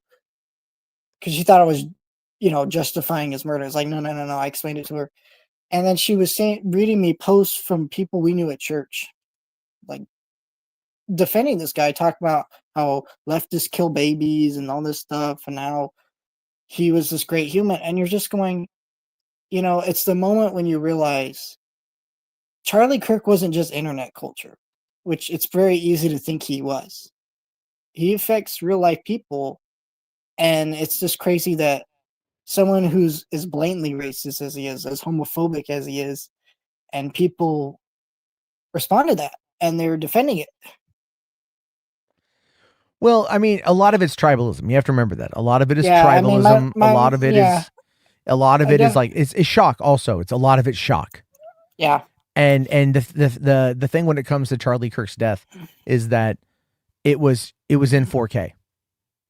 Yeah. You know what I mean? It was like, and it wasn't just like, oh wow, a video came out, like, yeah, I still haven't even watched the video, daily, like months later. It was within moments of his passing. The video, the clip was already online in stunning high definition. And so as a result of that, it's like people saw it. It made its way around. Kids were like, I was hearing reports about kids and like they're like watching it at school, like with their teacher. You know what I mean? Like their teacher, like not knowing what was going to happen, but like, holy shit, you see this thing, right? And like, it kind of hitting and then spreading because it's effectively, so it's a couple things. One, it's a political assassination. Yeah, I think there are some people being like, why are you calling it a political assassination? I think there's no way not to call it a political assassination. I don't think you can say it's anything other than that. He's not someone who should have been considered a political figure, but unfortunately he was. Well, yeah, no, and that's something that he had wanted for quite some time. I think, but what I just told my mom is I looked at her and I said, well, she's like, well, how do all these people at church I know talk about how wonderful this guy was, about what you were saying was true? I'm like, because it's confirmation bias. He says what they want to believe. Like they don't like the gays, and so he says that and they're okay with it. Well, yeah, he'll, what he says at the debates versus what he says on his podcast are almost, I don't want to say like entirely different, but it's more sugar coated, I think is the best way to put it. At the debates are very much like, I'll speak rationally, but then on his show, when he says like, oh, I was worried about, if I see a black pilot, I'm going to worry that they're going to be Yeah. okay. You know, the other part that I thought was really interesting, I was talking to my therapist about this whole thing because it's been just a stressful week just thinking about all this. And what she had said to me, she was reading, I forget where, but she was telling me, so she knows a Republican who loved Charlie Kirk, but she was being sent all these clips of him saying wonderful things about Christianity and stuff. So her view of this person was that he was a wonderful Christian. And she goes, if you go in her feed, that's all she's seeing. Meanwhile, I'm a leftist, and so all I'm seeing is the hateful stuff he says. Yeah. And so it's mostly the algorithm's fault that people aren't seeing who some of these people actually are. Well, yeah, and that's kind of the whole point, right? Is like Charlie Kirk had changed a lot about his rhetoric in order to attract the far people, right? But what you would see in like the main spaces were people that did get the more sanitized clips, and it was a solid tactic. But because of that, it ultimately led to his death. As tragic as that is. Yeah. And I mean, there's no way to say it's not tragic. I mean, you may not like the person. But that person, the person said that they were more or less radicalized by the anti-trans commentary. Nothing else he said, apparently, nothing about gay people or black people or anyone, women, right? Nope. But it was trans people. That's what got him. See, you know what my theory about the whole thing was? I thought it was some Trump supporter being mad about the Epstein stuff. I mean, the fact that he was going off about how we need to release the Epstein files, and then got a call from Trump, and then said, "Nah, dog, I'm good. I trust my friends at the administration." Right? Like this is the thing we have to remember, is that Charlie Kirk was just another grifter, right? He would change his opinion depending on where, he's told to change it, depending on the situation. And I said, I don't know if he was getting himself, like if he was getting blackmailed by Israel. I have no fucking idea if that's true, right? But that is, it's looking at the Epstein situation shows you everything you need to know. Yeah, I do think there's a bunch of things though that are really disappointing about this whole FBI investigation, because you're watching it and you're going, Kash Patel is incompetent for one thing. And then it's like the stories don't add up. Like, you're telling me the guy was on the roof and he didn't have his assault rifle, and then he put it back together by the time they found it in the woods. Aren't they saying that he had dropped, like he had put the gun like in his pants or something, but then he dropped off the roof? What I've been told by multiple sources was that the reason he didn't have it on the roof is because he had disassembled it, and then they found it in the woods. But they found it reassembled in the woods. Yeah, so that's what I'm confused about, because I'm like, you're telling me this guy disassembled it and then went in the woods and reassembled it? Like, something's not right there. And then I'm like, and then I'm watching it going like, okay, how is it two people without weapons shouted, shoot me, kill me, I'm the one who did it? Well, it was one guy. It was one guy that did that. No, there was actually another one in the crowd. He didn't get as much publicity as the other one, but I know. Well, there was the one guy that did it who was like a known gadfly. Yeah. And some of this seem way too planned out, and I feel like there's a deeper investigation that we're just never gonna know about. Well, yeah. Well, I mean, when we get to the when we end up getting to the trial, if it goes to trial, and I don't know if it's going to go to trial or not. I think it will, just because the way the FBI has handled it is so fucking poor that they kind of have to go to trial, just because now the person that they've caught is like, can go, well, yeah, but you said you caught this suspect and this suspect. They've done that multiple times. And so he can kind of argue some things. I'm still thinking he's going to be convicted, right? But at the same time, I do think it's forced to go to trial just because they handled it so incompetently. Well, they have a pretty decent argument, the defense team does. But what I mean by that is, like, if him confessing over the text messages is kind of pretty much kind of like a, Well, pretty much a smoking gun. Do you think the reason that they keep saying that he won't cooperate is that they're trying to get him to admit that he was a lefty? from my understanding, he hasn't cooperated. Yeah, but that's what I'm saying. I think maybe the reason why is because the FBI and everybody's trying to get him to admit that he was a lefty, and he probably they want it. Yeah, they that's why they they want him to be a lefty so they can use that. Yeah, narratively. which is crazy that the Utah governor even admitted that. That I know. I was praying that he didn't live here, that he came from another place. Oh, so he was a foreigner or a person who was black or brown. Right? It's like, bro, what the fuck? No, they don't give a shit. It's really sad that in our society now we've moved past the age of being able to shame people who say things like that, because back in the days these are the kind of people we'd kick out of office for saying shit like that. Yeah, well, Fourth Year makes a good point. That this guy, that one guy had falsely said some stuff to get the shooter more time to get away, and then they found out that the guy had CP on his phone. So the guy that was like the crazy guy that was known to everybody as being crazy, and you're like, yeah, he's got CP on his phone. So it's kind of funny. But hey, man, I'm gonna let you go because people there. That I'm sure you got other people waiting on, but I think there's still more to know. But thank you for having me on. I gotta get some rest, anyways. All right, man. Thank you very much. Have a good one. Bye, Chan. Thank you. All right, David. What's up, man? Hello, sir. How are you? ready to go on vacation. Yeah.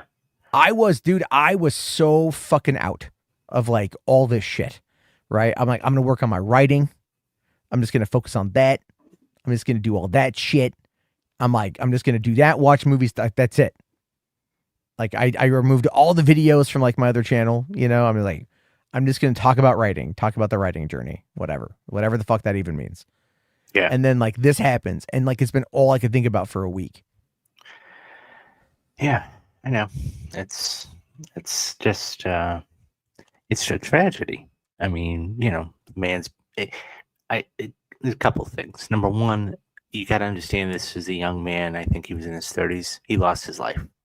We can't, anybody losing their life. No one is out there saying like, like he shouldn't have been like that, that he should have been killed. Like, I'm not saying that. Yeah. Right. So, and the downside though is you have to keep reiterating that. You literally almost have to like every 10 minutes kind of put a little PSA up like, warning. Yeah. The following commentary does not excuse the man's death. You know what I mean? Like because people are so fucking out for blood that you don't know, right? They're gonna be like, oh no, you cheered his death. No, I said he sucked. I didn't say he should have died. Yeah. And I'll tell you one thing though, man, like my stubbornness kicks in, and I'm like, I'm not gonna sit there and capitulate that shit.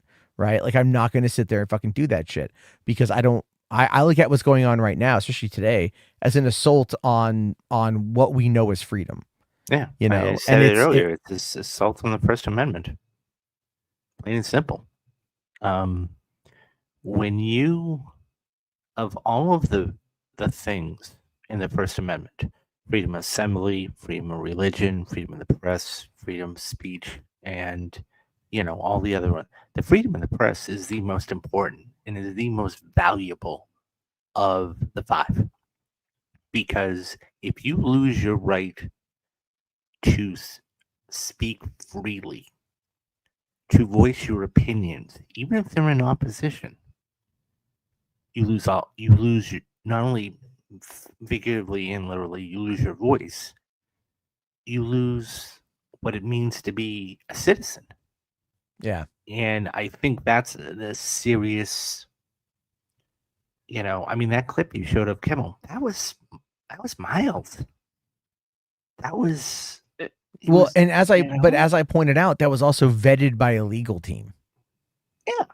Right? Like, I don't know if anyone caught that when I was saying that earlier. It's like all their scripts go through like, they go through the fucking legal like they go through a team to make sure that they're not like breaking any laws. And, even like graphics they put on the screen have to be vetted by legal.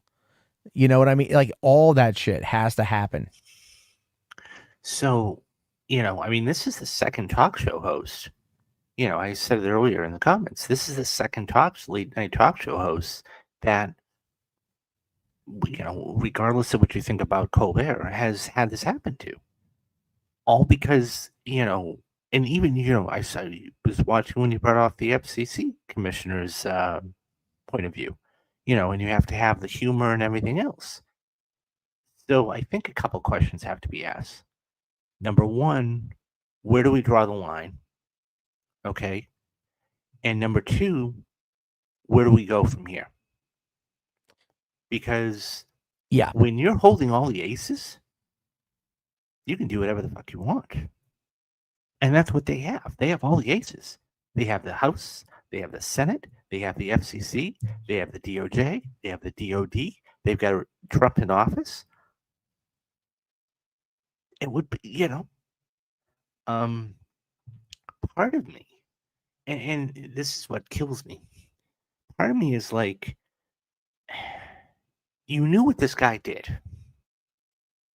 And yet, we as an American republic, knowingly, wittingly, went out and because we thought Kamala was not a good choice, regardless of what happened with Biden and everything else, who had all of the legitimate, she was an AG of California, whatever. You thought this guy was going to fix all your problems. And look where we are now. He told you what he was going to do, and then he went ahead and did it. And now you're bitching and moaning and complaining about it. What the fuck? Well, they're doing that because, again, it's not about winning in general. It's about owning your opponent. Mm-hmm. That's all it is. Yeah. And that's all it's ever been.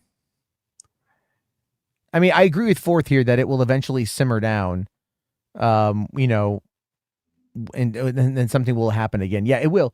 It's going to take it's going to take a couple of weeks, and there's going to be a lot of casualties, metaphorically speaking, in those couple of weeks. So that's what it is. That's what it boils down to. It's like, it's a lot of people that are, and there's, well, the other thing too, I wanted to point out about this, and I don't like it when someone has a bad opinion on the right and they get fired for it. I don't like it. I mean, it's like, I think people make mistakes for one, but I don't like it when you have someone comes out online and makes an allegation against someone, like a liberal or whatever, right? No evidence, no nothing. Like the Me Too movement really angered me for this. And I think it angered a lot of people. And it was just that, it was the same concept we have right here, by the way. So the Me Too movement comes out, names Weinstein, Kevin Spacey, Andy Signore, a lot of other people. And then it turned into this witch hunt, right? Like Henry Cavill made a comment about it, and people tore him to shreds over it. I don't know, it's kind of hard to date right now because I don't want to be called a rapist. Well, why would you think that if you're not a rapist? Well, look at Aziz Ansari. The guy went on a date. They went back to his place. She sucked his dick. A little while later, she sucked it again. And then she felt bad the next day. And then wrote about it or did an interview about it on this one website. It came on out. It tanked Aziz's career for years. He's got his first movie coming out since 2018. That one with Keanu Reeves, I think it's called Good Luck or something. I don't know. It's called Good Angel. Yeah. Whatever. That's the first thing he's worked on, really gotten done since that happened. Since some lady had a bad date, didn't like the fact that she sucked his dick twice, and then made it out to be like he assaulted her. And that destroyed his career. That's what I'm talking about. This is the same thing what the right is doing. The right is coming out, they're scarlet lettering people for perceived, indiscretions or transgressions. They don't like what's being said. So they brand them with an A and then want society to ostracize them. And then you get the witch hunt. You get the mob mentality. You get the website like charliesmurders.com. Have you heard of that website? No, I haven't. Oh, let me bring that up. Oh, wow. This is crazy. This is what's going on. While you do that, Tony, asks, "Do you think the Me Too movement had a point at all things considered?" I, I think it did. It just got overlooked. I mean, I think there's a point to where Weinstein needed to be stopped. Now, the fact I think that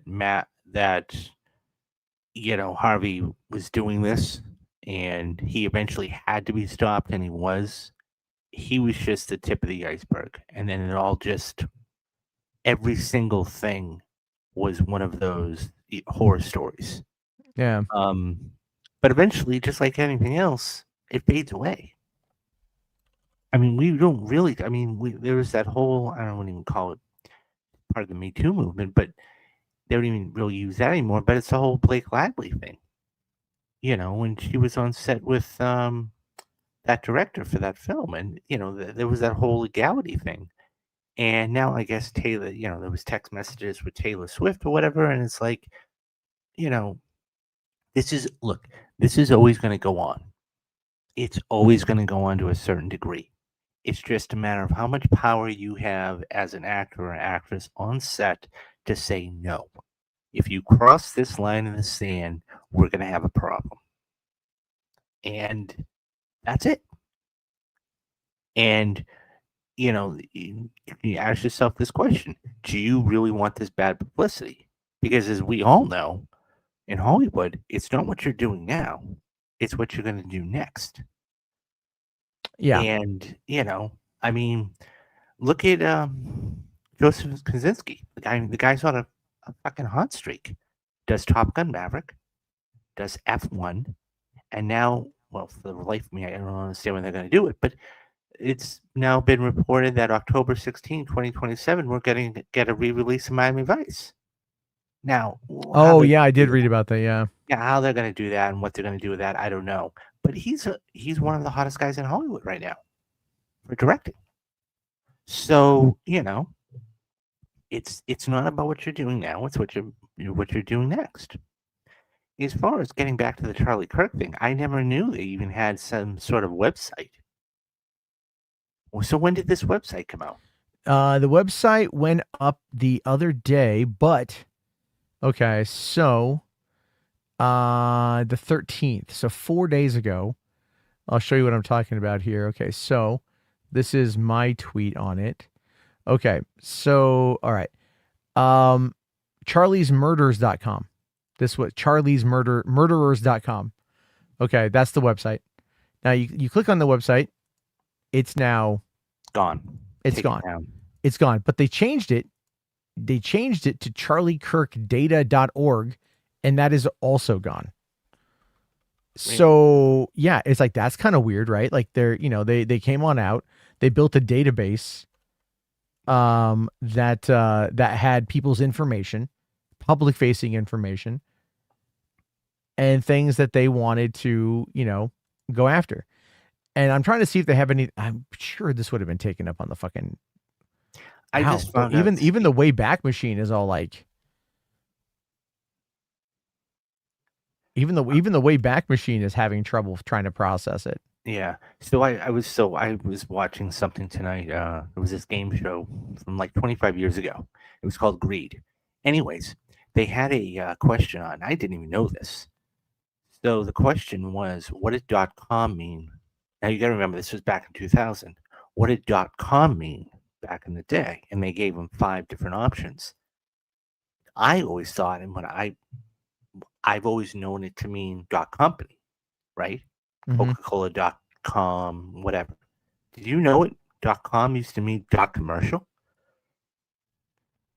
No, actually, that doesn't surprise me. No, and it's completely irrelevant. But I mean, when you were talking about the website, but yeah, that was a little strange. No, was it because it had the word murder in it? Could that have? I mean, would GoDaddy or somebody like that say, "Oh no, that's like a red flag word"? That's why they took it down. I don't know. Yeah, huh? That's interesting. Wow, like I can't check this out. I can't. The Wayback Machine is fucking going ape shit. Look at that. Oh wow, it's going ape shit. So yeah, I don't know what's going on. I think they're really trying to like back this, they're really trying to let's see, cover this shit up. You know what I mean? Yeah. Let's see if this will work. CharlieKirkData.org, because they changed the name. Nope. That's down too. What is going on? There's been some weird stuff happening with like the internet today. Yeah. So I don't know. But anyway, yeah, I think I'll let you go. We got one more person back there, and but I appreciate you jumping on. It was good talking to you, man. Take Yeah, care. man, you too. And enjoy Yeah, your take care. vacay if I don't talk to you. Yeah.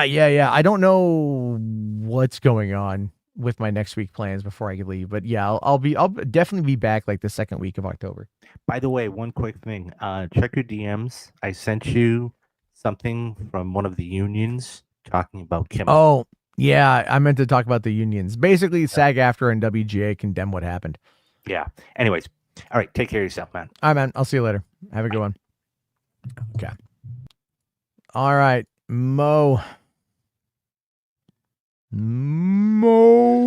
Hello, my best friend. How you doing? Don't call me that. Don't lie. Don't lie to people. I am lying to people. That's how I keep getting libel suits about them. Except you don't have any money, so that's kind of weird. Yeah. People do stupid things. I do stupid things. Sure. I get that.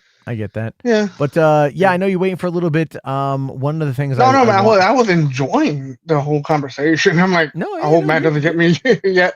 Because No. There's the last thing I want to do tonight, just kind of touch upon this for a second, but I want to watch oh, this is a fucking long one. John Campia put out a video about the 10 worst things about movie YouTubers. I have not watched this yet. I was gonna react to this. I can wait if you want. Yeah, we can go into it. Really quick though. What are your thoughts on what happened with everything? It's fucked up beyond what I can say. A lot of my friends are celebrating it, and I'm afraid to go out of my house right now, other than for work. And I'm not joking. I am nervous laughing. Okay. Well, yeah, I mean, like, you live in LA and the LA area. Well, okay, I would say the LA area, you don't need to fucking dox yourself. Like, I'm afraid to leave my house. Here's my address. You're like, I like ice in my soda, and I'm all out of soda. You don't drink soda, man. Fuck Jesus Christ. Why are you afraid? Why are you afraid to leave your house? It's just anxiety, and I'm a little. I had a panic attack the last. My friend brought up the whole Charlie Kirk thing, and he was. I am the no liberal in the entire group, and I do not. I have not. No one has responded to my texts since last week, so I am a little afraid. And they do own guns. Well, I think you'll be okay. Hopefully, I'm just over exaggerating. I know, but it's just like. This is I lost a lot of my friends on Twitter, or I thought were friends, literally just condemned me for not picking a side. Even though my side is clear. The whole Charlie Kirk thing. I'm not like the same thing I told you about last time we were talking about it, about me not showing any empathy about it. Yeah. I don't know. Maybe that made me the evil person. In a couple of friends of mine, I had to talk through private DMs and a lot of yelling, a lot of hyperbole, and I also don't take really well to threats of bodily harm, even though I know it's just online, and most of the time they're just saying that out loud. It really scared me, And yeah, I'm kind of shaking right now just even talking about it. So I'm leading it out because I just want to get it out of my chest. No, I get it. Look, man, shit's crazy, but we'll get through it. It's okay. It's because they listened to the last live stream. We talked about it, and they heard what I said. And I don't know whether the fuck are you following me on Matt Jarbo's live stream, but I stand by what I said. So, and I got like 10 people that I used to talk to on a daily basis block me. I thought we're good people, you know. Yeah. All right. Let's. It'll be fine. It'll be fine. You'll be okay. I'm just me over exaggerating again. Yeah. Okay. There we go. All right. We'll do this. And I don't know if I have 30 fucking minutes. Holy shit. We'll see. We'll see what he has to say here. John Francis Campia. The 10 worst habits. Oh my God. This ought to be interesting. I'm kind of excited. We've been doing the movie meetup roundabout tour. And when I was in Salt Lake City doing our movie meetup there, you know, I meet everybody afterwards and talk to everybody. Somebody came up, a young guy, and he asked me a really interesting question. Now, you know, I hate people asking me top 10 things, but he came up and said, I'm just curious, Mr. Campion. He called you Mr. Campion? He did. He was like 19, so God bless him. Good for him. Good manners. I corrected him and said, that's Lord Campia, to which he was embarrassed and then corrected himself. As he should. And he said, what do you think are the worst traits of movie YouTube channels right now? Interesting question. And I thought, Robert's all like, all the people I hang out with. That's a good question. I mean, it's a field I obviously care very deeply about, and it's not a field that's perfect. And I thought, you know, that's interesting. And I mentioned a couple off the top of my head, and I thought, so that was that. Anyway, rewind to yesterday. Ann asked me a question about something trivial, and I thought I'll just open Google Gemini and ask. And for some reason, the question that kid asked me came back to my head. So I decided just to ask Google Gemini. I said, hey, Gemini, what are the 10 worst things about movie YouTube channels? Or I might have worded it like, what are the 10 most irritating things or trends about movie YouTube channels? Oh, here it comes. So I thought, instead of trying to create my own list, yeah, I thought, you know what? I thought that's very interesting. Let's just go through the things. So real quick here. So he's like, instead of taking any accountability for my own thoughts, I'm going to go to AI and have AI take all the accountability, and I'm just going to be the messenger. That's what he's doing. That's what he's doing. That's why it's pretty funny. Campia, hold on here. Campers should include doing epic rants that involve foul language against movie studio decisions. That should be one of them. Are we going to see? Okay, here's the thing. Here's what I want you guys to do before we dive on in. Okay, I want you guys to say if it's something I do, because I'll put myself in there. If it's something Max does, for those of you who watch Max. Okay, and if it's something a Chud channel does, okay, like let's have a little bit of fun. Because I mean, I'll be very self-aware, even though I don't do much of this stuff anymore. But we'll talk about that. It gave me. You have plausible deniability. Yep, but you know that's what I just said. Plausible deniability. Couple of these sting me a little bit, and that's okay. So let's go over and take a look at them. And the first couple are ones that actually really irritate me. The first one it gave me was overly exaggerated and misleading thumbnails and titles. This is a widespread problem across many YouTube niches, but it's particularly prevalent in the movie world. He's right. That's You'll right. see a thumbnail with the creator's shocked or angry face, often with red circles and arrows, and all caps titles like "This movie is a disaster" or "The worst movie ever made."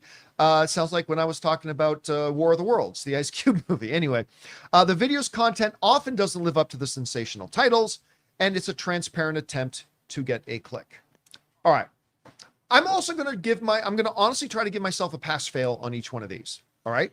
By the way, and obviously I'm biased because I'm me, but I'm going to try to be as objective as I can, give myself a pass fail. I'm going to give myself a pass on this one because I really do try to just, whatever the story is, that's what the thumbnail is. That's what the title is. I totally agree with you. I try. I'm sure I fail here and there, but I do try. You're not prone to hyperbole on these things.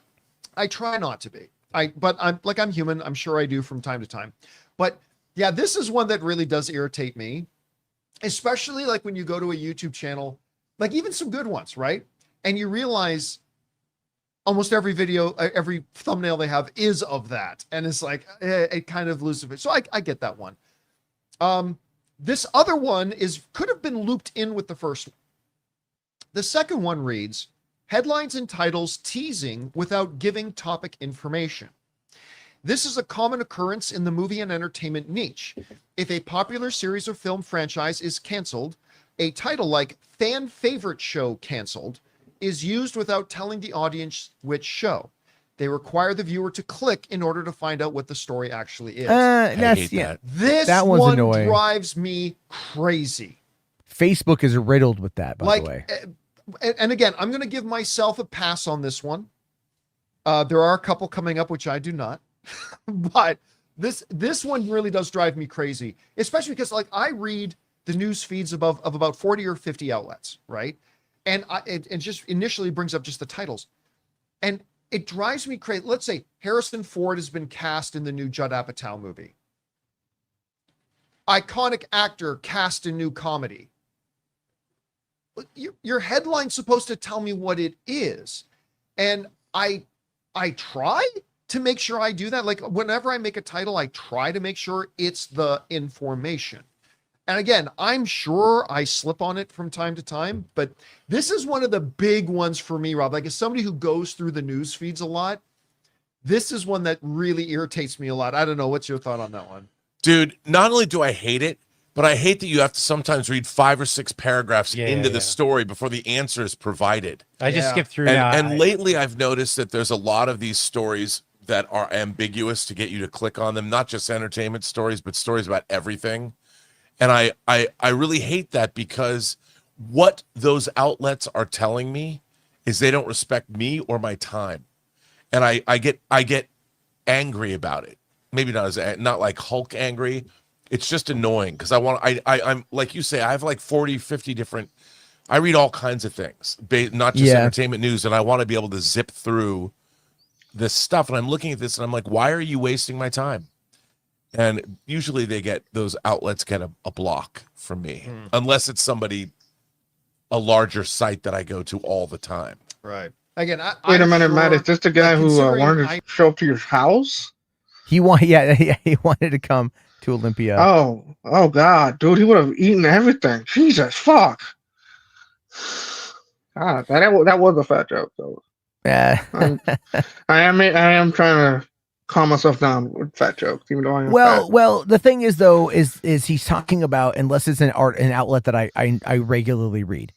Now, notice how they don't say which outlet it is. Okay. And so here's the thing. Collider, Slash Film, Movie Web, Cinema Blend. There's a few others that I'm forgetting here. They're all owned by Valnet. Screen Rant, right? Valnet. They're all owned by Valnet. And Valnet pushes out articles.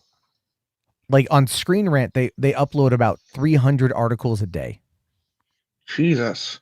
Right? Like I've done the math on it. I've done the research. That's a lot of AI. It's not even really AI. I mean, I think a lot of it now is AI, but like a lot of it is just like, it's just if you look at the authors are, a lot of them are Indian because they're based like a lot of those writers come out of India. Fandom Wire is another one that they're not owned by Valnet, not yet at least. But they're kind of co-run by a guy who is based out of India and a lot of Indian bloggers, So they need jobs too, though. So just wait till John shows the Screen Rant uploads in a minute. Okay, what I've already been talking about forever. Because it wasn't like I wasn't talking about this months ago, but okay. I mean, yeah, maybe again. Maybe that's where he gets it from you. A week, maybe. So maybe a couple of hundred a month, a couple of thousand a year. I'm sure I've slipped up on this. I'm sure I have. Sure, but it really irritates me when I catch that I did it too. Yeah, I mean, I think you're a pretty straight shooter when it comes out, especially when you break up the show into segments. You have the show, you can watch the whole show, or I know that there's people that go and just watch the segments. And I think that's a pretty straightforward, honest. You're an honest broker. Well, we try. Anyway, all right. The third thing up is endless negative commentary and dunking God, I hate that. on films. There's a disproportionate amount of movie-related God. content dedicated to tearing down films, particularly recent blockbusters or widely panned movies. While there's a place for negative reviews, I often say that, the constant stream of hate watch content can become repetitive and cynical. It can feel like creators are simply feeding into a negative feedback loop for easy clicks rather than offering any meaningful or balanced critique. I'm going to give myself I'm going to give 3 rankings: pass, fail, or push. I'm going to give myself a push on this. And the reason I'm going to give myself a push is like, okay, I have a rule for myself. If I don't like a movie, right, I make one video, usually it's review, and say why I don't like the movie. I will not then go on to make 3, 4, 5 videos about why that movie sucks, right?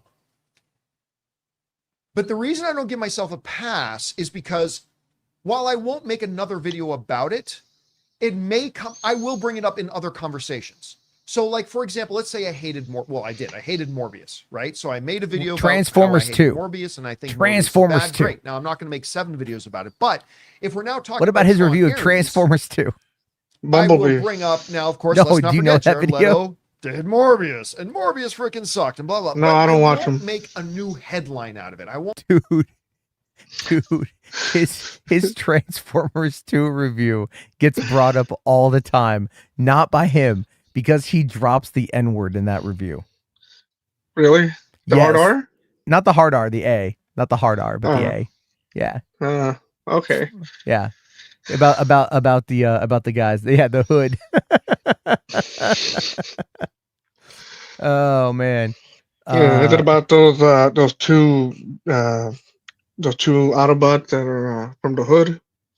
That's probably why he said it. Yeah. It's what he. Yeah. Them hood blanks. Hood blanks. God, it's anyway. That was a long time ago.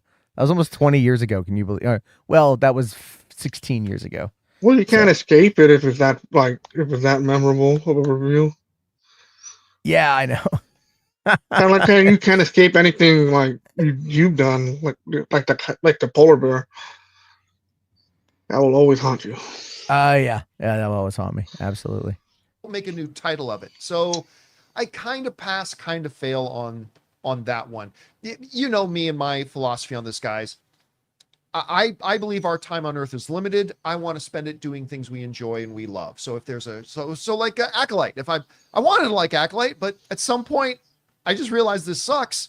Why spend my time watching it when I can spend time watching things I enjoy? And with my channel, if I hate something, I'll mention that I hate it, but I'll try not to make 7 or 8 different videos about it unless new news topics come up. So yeah, again, I'm going to give myself a push. Rob, your thoughts?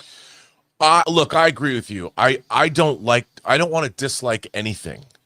And I try and keep an open mind. There's only one subject matter that I'll leave nameless right now that I consistently have gone after on multiple occasions, but I have special circumstances for me personally.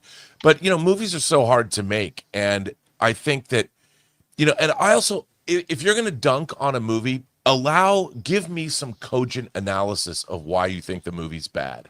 Because it sucks. Yeah, that is the worst. Anybody who says a movie sucks immediately they're invalidated to me. I hate to say it because that doesn't tell me anything.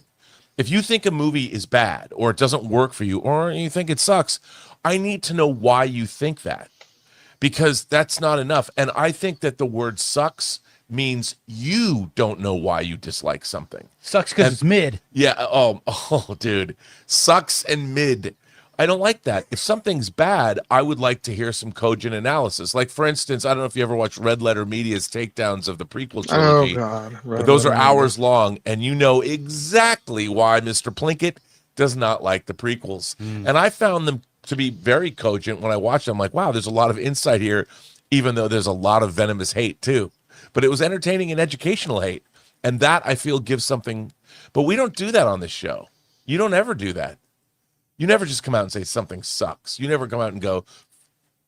Yeah, unless I'm saying it because I've already explained it. Like I try to. Well, that's because that's what I mean. But you explain it. You have analysis. Referencing something. That's just a reference. Yeah, you have analysis, and you provide something that I think is food for thought, and that's what YouTube channels are best at. Give me food for thought. And what's the undertone? The undertone isn't like, and it sucks. And the reason why it sucks is because it's ruining our society. And this is why we have to stop. It's like, calm down. It's just that is true about Star Trek. The word mid is misused. Yeah, it means it's average. Yeah, like I remember, so mediocre means it's middle Yeah, of the road. like But I remember Isabella I called something Merced. mediocre once, and it's like, Mid. how dare you say this movie sucks? I'm like, guys, okay, anyway, so there's that one. We need to move on, guys. We want to thank the sponsor. Man, if middle age men using Gen Alpha fucking words, come on, man. Seriously. Yeah, well, I will say this though. It's kind of like when I do patio commentary, I do try to I feel like I tried to give reasons why I don't like something.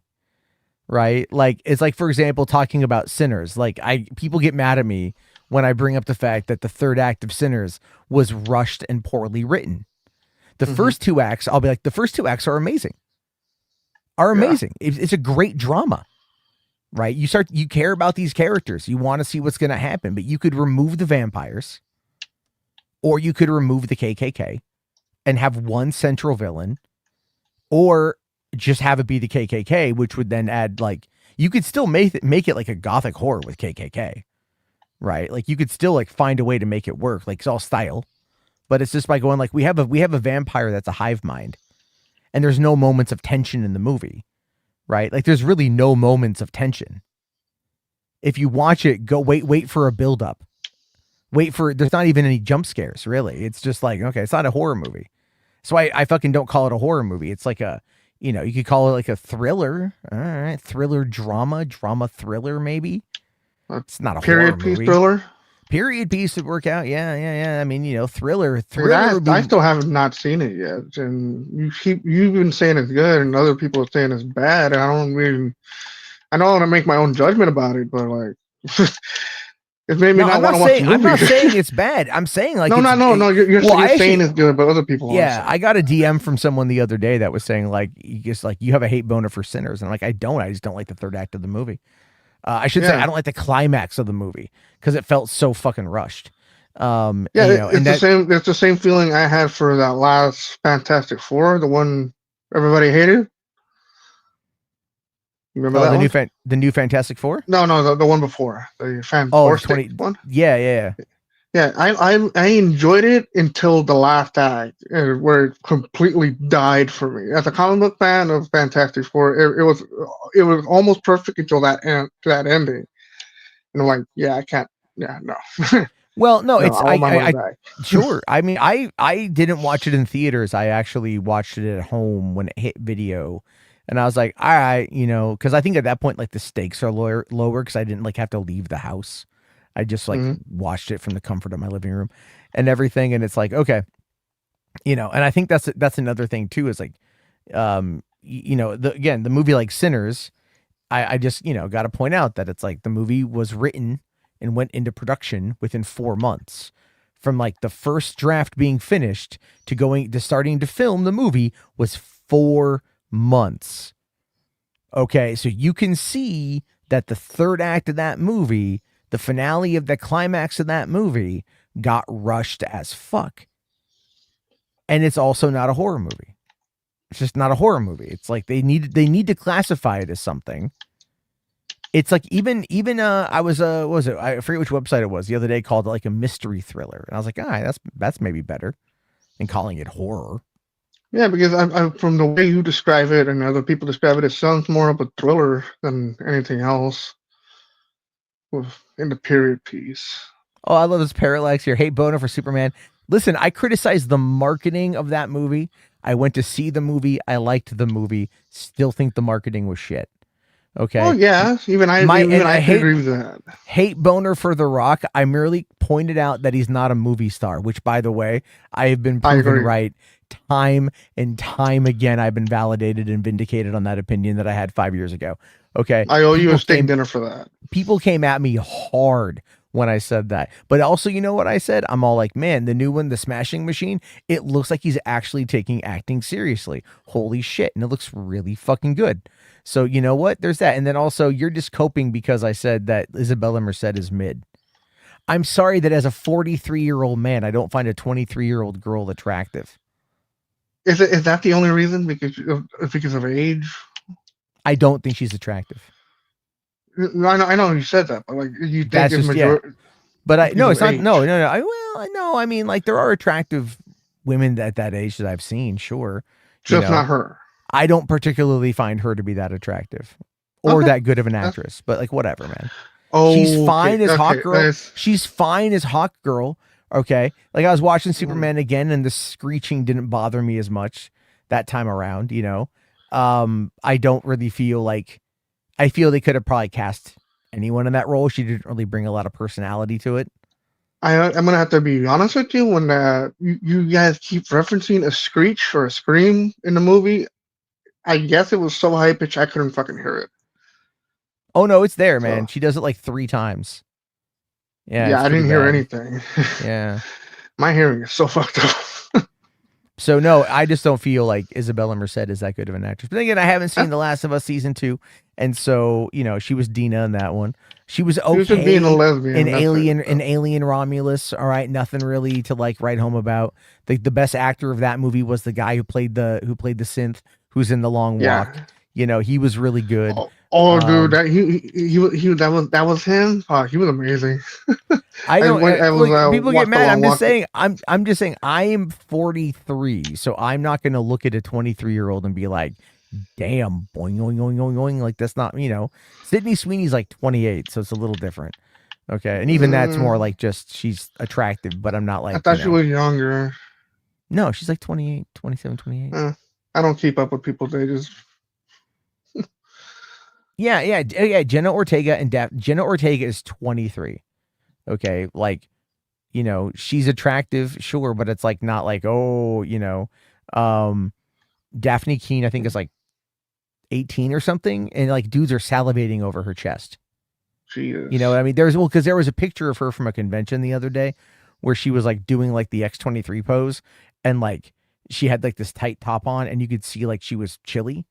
And like dudes are just like losing their shit. Have I been able to watch Peacemaker? I've seen all the episodes of Peacemaker so far. Yeah, Yes. is it good?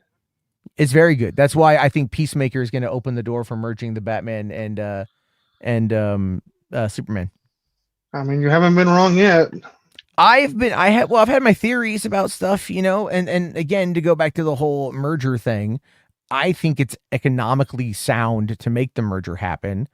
I understand why they don't want it to be seen as a connected movie just yet, because they haven't merged the worlds yet. So right now, the Batman Part 2 would be seen as an Elseworld story until it isn't, if that makes any sense. Yeah. Right? It's like well, there's a lot of No Way Home. multiverses stuff going on in Peacemaker season 2. I haven't seen anything past season 1. I'm just saying. I'm just saying, like that. that's there. You like, if you see the trailer for season 2, you know it's in the trailer. I'm not going to say anything else. I saw that. I saw that the Justice League thing, Justice Gang at the the end of the catch up of the first episode. That was pretty. So pretty good. I'm not always wrong, Parallax. Oh well, when everything that I say you're wrong, you're most likely right. They're coping. Yeah. That's all it is. My disdain for The Rock came from denying what you were saying.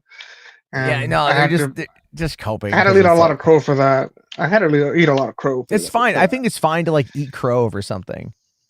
No, rational. Again, here's the thing with that, right? It's just my theory is this: you make the Batman a prequel. That's it. That's like the best course of action. You make it a prequel. He gets his crime. Because all like the Justice Gang stuff, all the Superman stuff, all of that stuff is down the road. Right? You make it just down the road.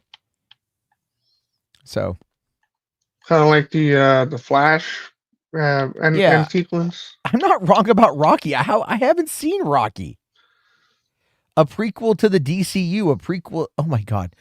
I explained this so many fucking times. Like literally Batman. There's an art. I just posted an article the other day on the website about it. Like fucking yesterday, I think. I didn't get a notification. Making it a prequel is a good idea. Damn, didn't even think about that. Thank you. You make it a prequel, you set it 15, 20 years before the events of Superman, because Superman had only been active for 3 years at that point. So the Justice King would have been relatively new at that point as well. And then you base it around Batman when he's younger before all the shit happens. There you But fucking how old go. would Batman be? Like Batman 30s? is gonna be. Batman is gonna probably be in like his 40s or 50s, So up to his third Robin. Well, because we're seeing, because remember, we're getting Batman Brave and the Bold, which is not about a young Batman. Right? It's not about a young Batman. Really? Did he say it was not? Ah, fuck. I completely forgot. Why would you have Batman Brave and the Bold that's about the Bat family and about Robins if you're not going to have an older Batman? True. So you have a younger Batman that is younger going through the ropes. And that's what we get out of the Batman crime saga or whatever the fuck it's called. And then from there, you move into the DCU, and the DCU then has the new Batman, right? The older Batman. And then you've got Superman, you bring in Wonder Woman in there, you move your fucking story forward. Okay. And this whole thing about like, RJ brought up Joker earlier today too. And I'm just like, dude, but people thought that the Joker was connected.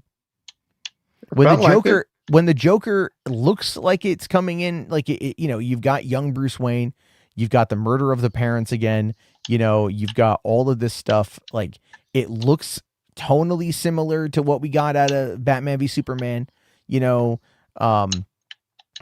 so it's very simple. You could easily make the connection. And I think a lot of people that are normies don't make that connection because they don't read this shit all the time, And so then they do the sequel, and the sequel just bombs. Cause like, it's just at that point you're like, it's not Harley Quinn.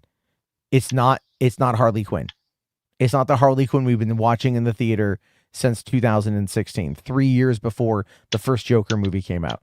Now they bring in Lady Gaga's Harley Quinn. They don't even call her Harley Quinn. They call her Lee. The whole thing is a bastardization of of canon.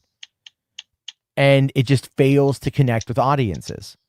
Audiences just simply didn't go see it. It's a complete abomination of canon. Even the first Joker movie. Well, here's the thing, RWP, if Matt Reeves walks off, that's his call to make. But he's not the one who signs off on the checks, and he's not the one in charge of the studio. He doesn't own the property. He doesn't own it. The studio owns it.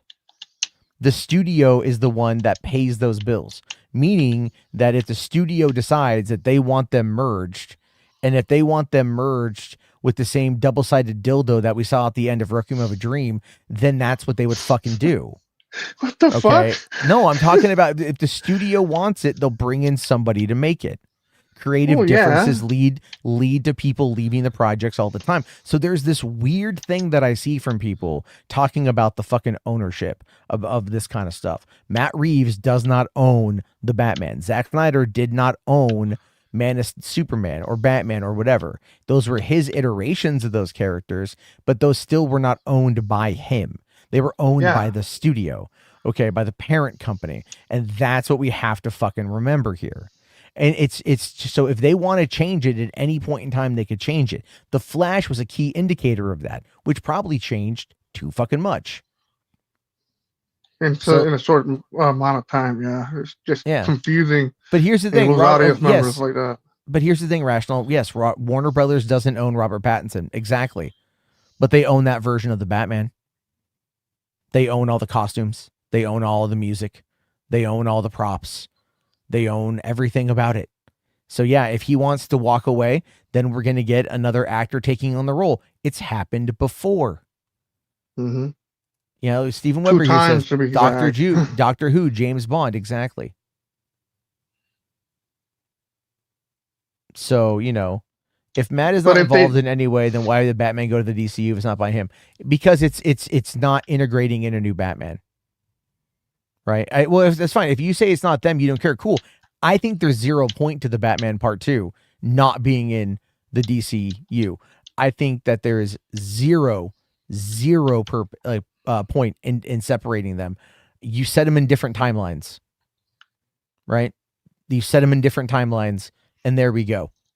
You have the ability, but if you start running two Batmen concurrently, it works with Doctor Who because that's how Doctor Who was explained, as a regenerating alien.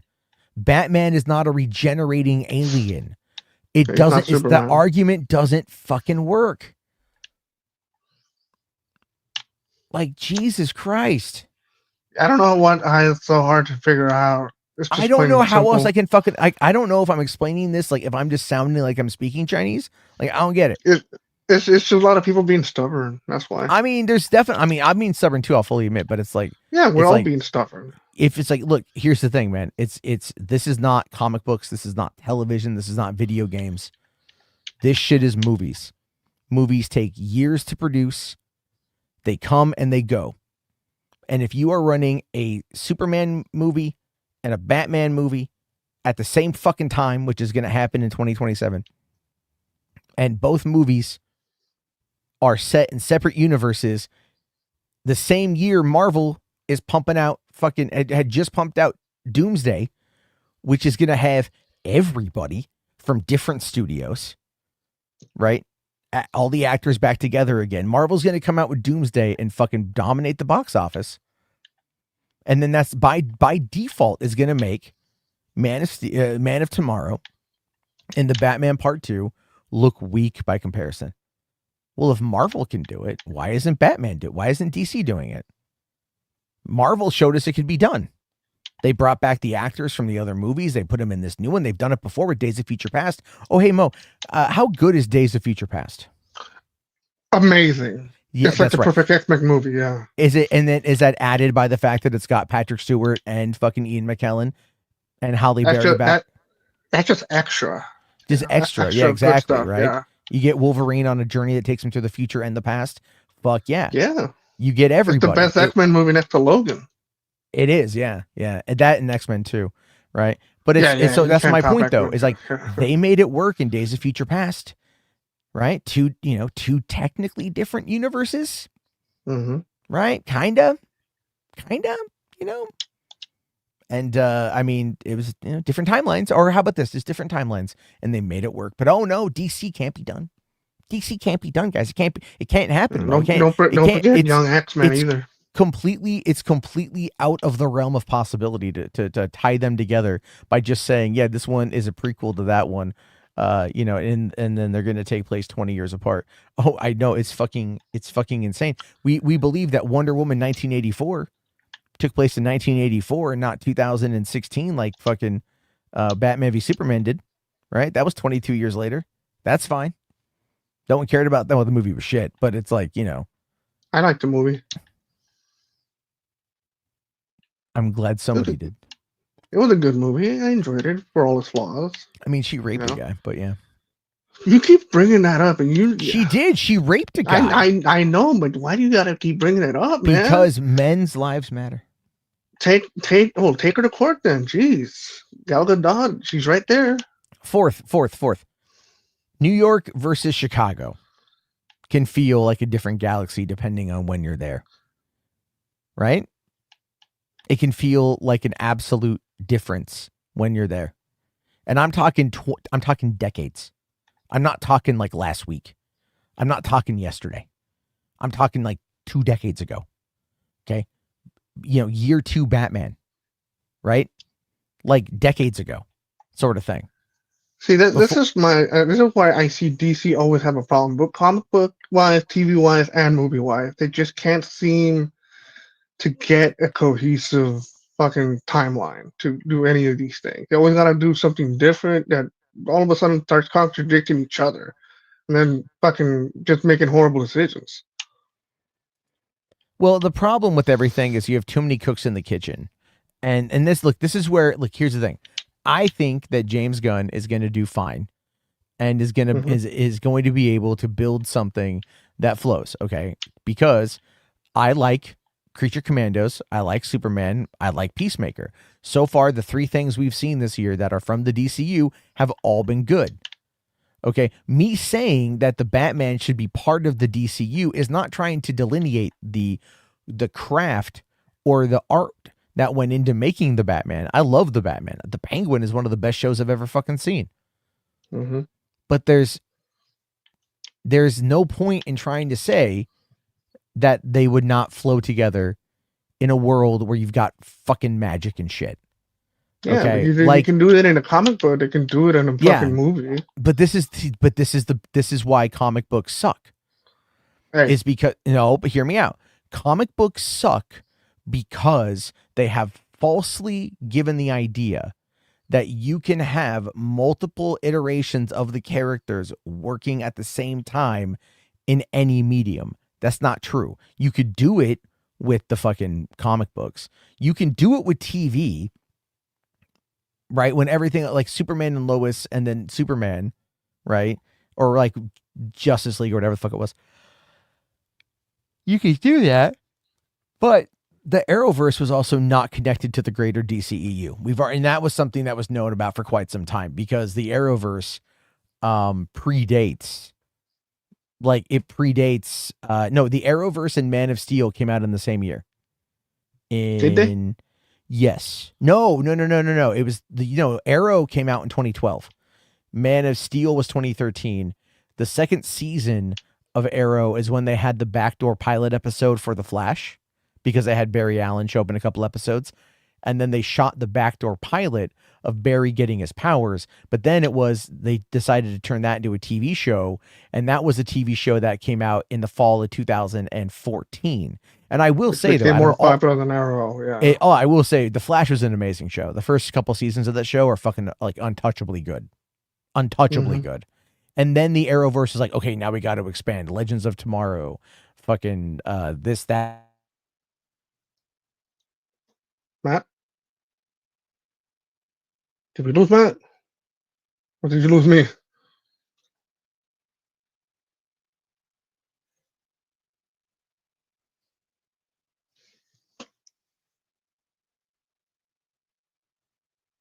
Did Trump get Matt?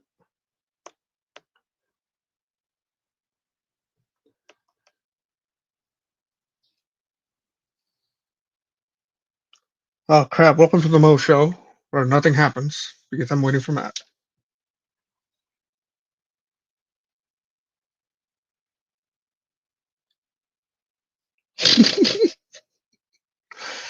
Matt got kimmeled. That's what happened.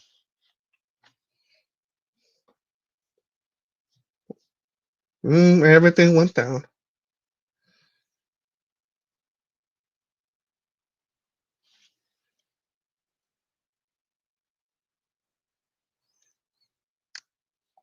No, I didn't. I don't even have that kind of money.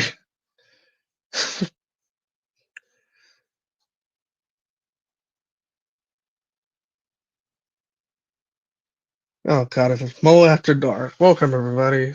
Today's subject is boxers or briefs. I say boxers. What say you?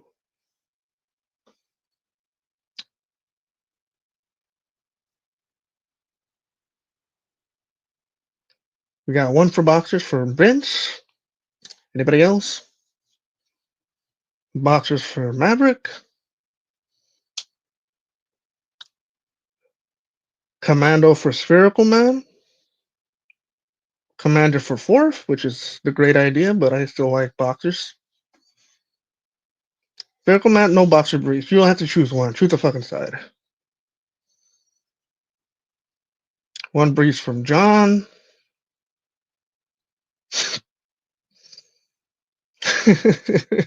Azteca is free balling, so he's commando. Like true Azteca warriors. Parallax, it's either boxers, briefs, or commando. You can't do that. Spherical Man, choose one. You can't use both of them at the same time. You madman.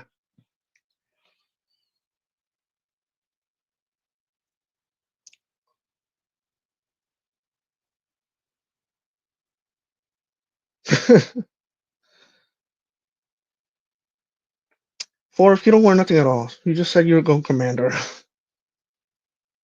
Oh God, I'm on the front. I'm on the front screen. There we go. I don't know what happened. I got booted. Oh, you got. I said everybody that you got kimmeled. By the Trump administration.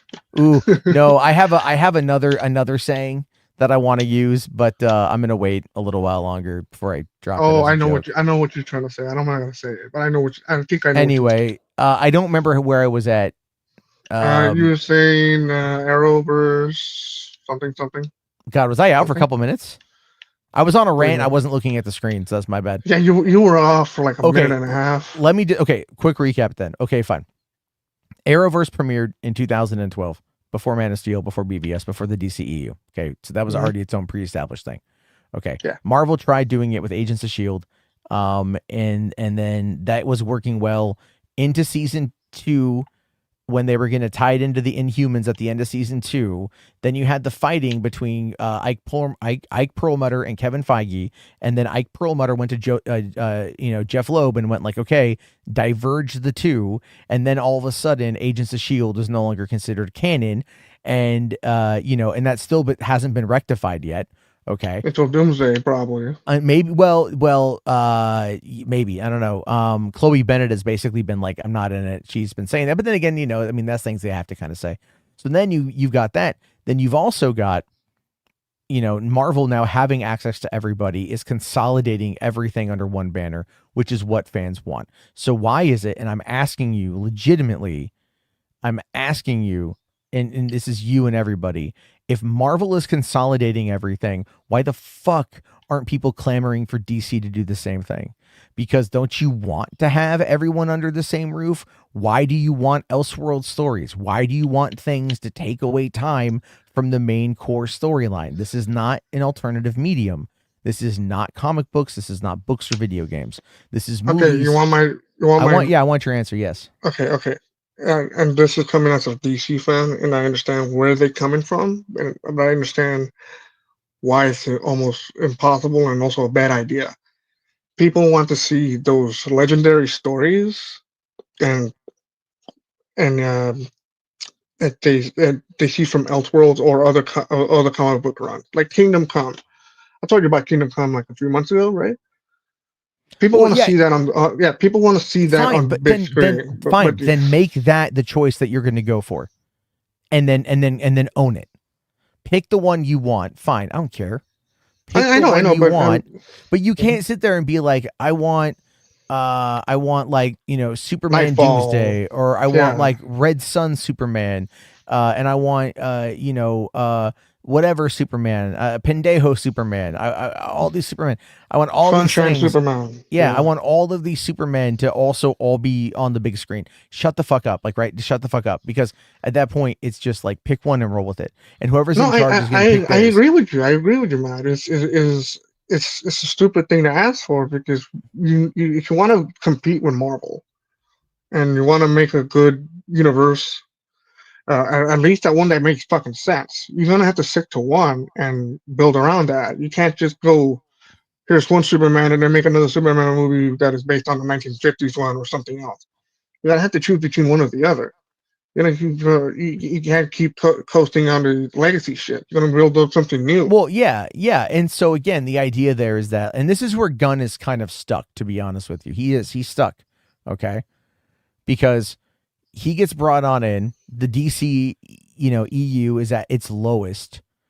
The 5 movies from when he came in to when everything else, Black Adam included, all failed to really produce. Black Adam doing the best out of all of them. Right. And it all just kind of went nowhere. But the one that also came out in 2022 that was really big was the Batman. And even Superman did not make more than the Batman. Superman did not make more than Man of Steel.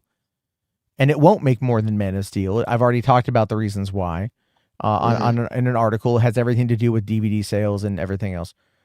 Okay. I agree. And so it's like, so now they got to look at it. And they're like, okay, fine. 2027, we got the Batman Part 2 and we've got Superman, Man of Tomorrow. Okay, well, what exactly is happening in Superman, Man of Tomorrow that's going to require him and Lex Luthor to team up? Is it a potential? Could it be something? What did we see in Superman when he's talking with Lois and the Justice Gang is fighting that weird interdimensional being? It looked like Solar. Yeah. But what did he say that it was? It was an interdimensional being. Yeah, Solar. Interdimensional being. Interdimensional. What does interdimensional mean? From another dimension. Oh, okay. See? Another dimension. Yeah, I know. Another dimension. Oh, yeah. Yeah, I mean, who's in another dimension? Metamorpho. No, oh my God. I mean, the whole movie was like it was Oh built my God, around Batman! the whole. Fucking the Batman! The Batman! The Batman is in another dimension. Okay. Okay, the Batman is in another dimension, and I'm not even saying they should do this. I'm just pointing out the Batman's in another dimension. They've already established that interdimensional beings exist. What exactly would bring Superman and Lex Luthor together? Lex in his whatever power armor, whatever the fuck it's called. Okay, to fight something that's going to end up tearing apart the universe. Maybe, I don't know. Maybe the black hole opens up again, and here comes Bizarro. All right, but like, all I'm he saying could is, bring back, yeah. No. Ultraman's coming back as Bizarro. I mean, they already set that up. Yeah. So it's like at some point in time, but it's like, what's going to happen? The Injustice Gang, the Injustice Gang, whatever. I mean, Wonder Woman's going to be here at some point in time. All this stuff's going to have to happen at some point in time. My whole point is, why fuck with the audience for years to come? Why fuck with the audience for years to come, rather than just pulling the trigger, consolidating everything, and then having it all be under one banner, one roof. Let the artistics be artistic.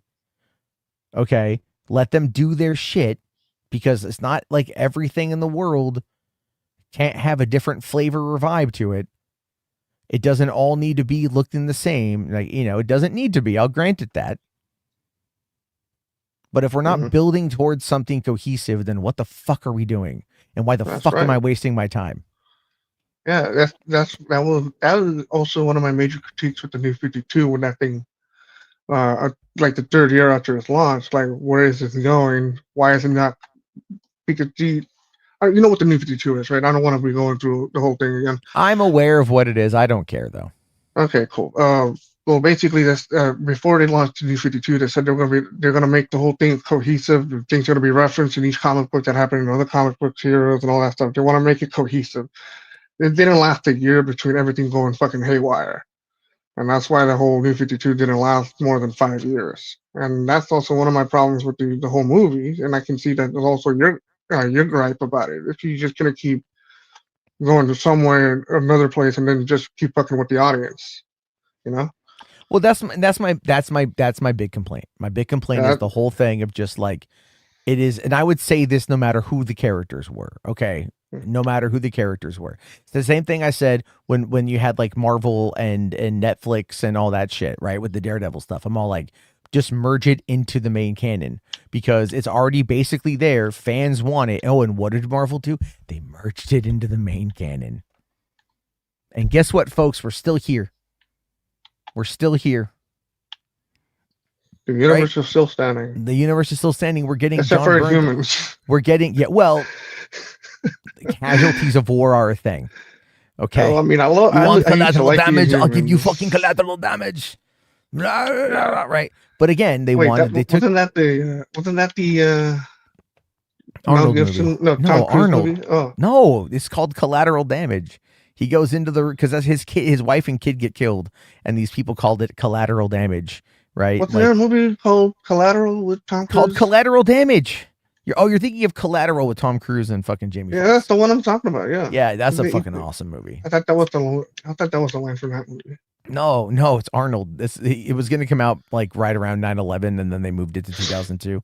I just love that line. You want collateral damage? I'll give you fucking collateral damage. That was the last movie he made before he became governor.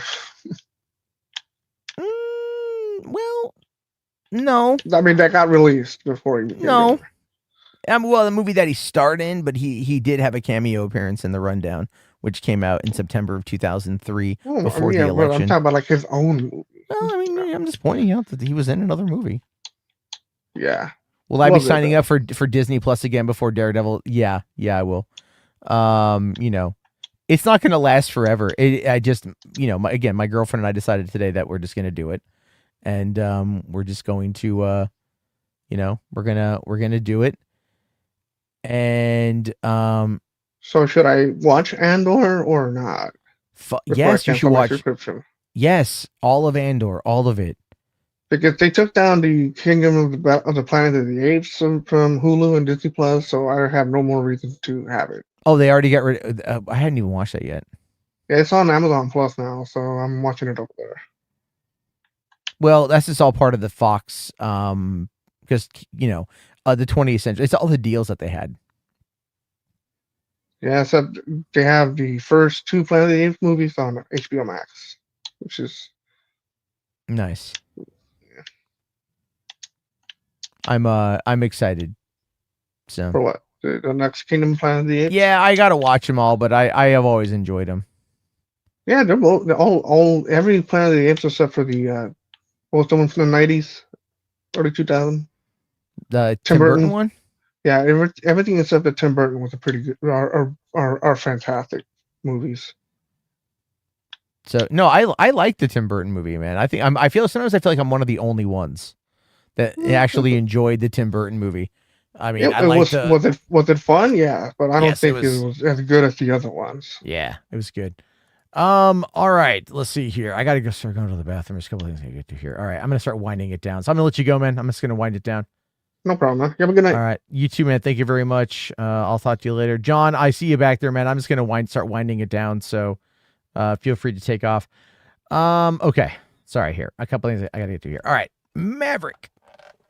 Thank you for being a member for 48 months.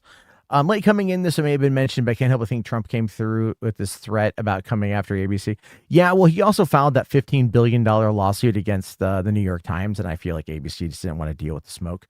That's what I feel like a lot of it is. A lot of it's that. Thank you, though. H-Bards, $5. Thank you. As much as I like the Reeves world, don't do it if it's not connecting. Gunn said nobody would be confused, but he's wrong. Normies will be. Exactly. People who don't live and breathe this shit are going to be confused. I've already talked to people about it too. And they're like, wait, what? Batman's not involved? Like, what the hell? So it's, again, consolidation is key. Any businessman will tell you that, but they're going to run it as long as they can. But at some point it's going to consolidate. Oh my God. Fine. Maverick. If you want, technically the Arrowverse did cross over briefly into the DCEU during Crisis when they had the scene with the Flashes meeting each other. That was a cool scene, I'll admit. And I will admit also, I very much enjoyed the Flash movie. And I love the Flash show. I think the Flash is a great character.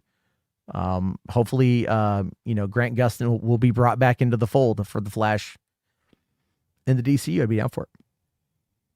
All right, Rational for 5, thank you, says, besides Matt Reeves' Gothamverse and Constantine 2, there really isn't any other live-action DC Elseworlds projects in the works. Exactly, because they don't make any sense. And I don't even think Constantine 2 is going to happen. And if Constantine 2 does happen, it's going to probably be tied into the grander DCU, right? Or maybe some kind of, like tie-in multiverse-wise. So... but I don't think it's good. It's been 20 years, man. I thought Constantine was really good. I need to get the 4K of it, but I don't know. I don't know what's going to happen with that one there. Rational then asking, will Paramount Warner Brothers merger affect Gunn's DCU? Yes. The answer to that is an astounding, unequivocal yes. The reason why it will impact it is because of redundancies. So, why would David Ellison want Warner Brothers? Why? Okay, it's a big question. Why would David Ellison want Warner Brothers? Well, not only do you have all the IPs, and there's a lot of IPs, you've also got the television studio, which has a lot of shows that make a lot of money. Big Bang Theory was produced for Warner Brothers Television. That has been an absolute banger of an earner for the company. And so there's a lot there. Is the superhero stuff something that they really want? I don't know. I think the Yellowstone shows have proven beyond a reasonable doubt that people want Westerns, or at least Western adjacent content that can appeal to boomers. But they also want to make sure that the DC brands and these movies can find a footing. Are we in a space right now where there is starting to be some superhero fatigue? It's not a term that I like, but I don't think there's any real denying it. John is correct. Mergers make money by cutting staff. That's going to be another thing as well. So we're going to see probably a fair amount of things get consolidated. Probably Paramount Television will merge in with Warner Brothers Television, Nickelodeon and Cartoon Network will merge together. Okay. Right. Yeah. No, anything on Paramount Plus that is, I think Tyler Sheridan is doing pretty good. Okay. And so there's going to be a lot of that as well. Also, the licensing of content to other streamers is a way to make some extra money. Having access to all of the, it depends on what they buy. If he's trying to buy all of Warner Brothers Discovery, and we're talking like everything, would that include the Discovery channels as well? Because that was Zaslev's baby. And so is Zaslev going to be like, all right, fine, you can buy all of the, everything but the shit that I want? I don't know yet. I don't know if that's going to happen or not, but yes, if James Gunn ends up getting into all of this stuff, right? If David Ellison buys Warner Brothers, DC will be something that will be impacted. Can't quite say it's going to be a lot or a little. I don't know. All I know is it's going to be impacted. Will Gunn get to keep his job? I think so. I think he's proven to be successful. But will he work well in that environment? Zaslev's kind of given him free reign. Will Ellison give him free reign? I don't know. Will Ellison want more of a hands-on approach to be able to guide it the way he wants to? If he's spending all that money, I should say his dad's money, then will he want to control it? We don't know. So it is what it is. Oh, his contract is up next year. Yeah, well, I'm pretty sure he'll stick around. He's going to want to establish it, at least getting it going well enough. So there's that. But all right. I'm gonna go. So I get tired. A long day. And I will definitely be on at some point next week before I leave out of town. I'm working on trying to do some movie reviews, as I feel those will probably end up being like the most of what I post on the channel.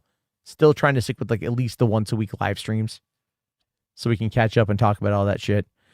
And yeah, thank you guys very much. I'll talk to you all later. Have yourself a great night. And you know what? Just remember to love each other, because it's all we got.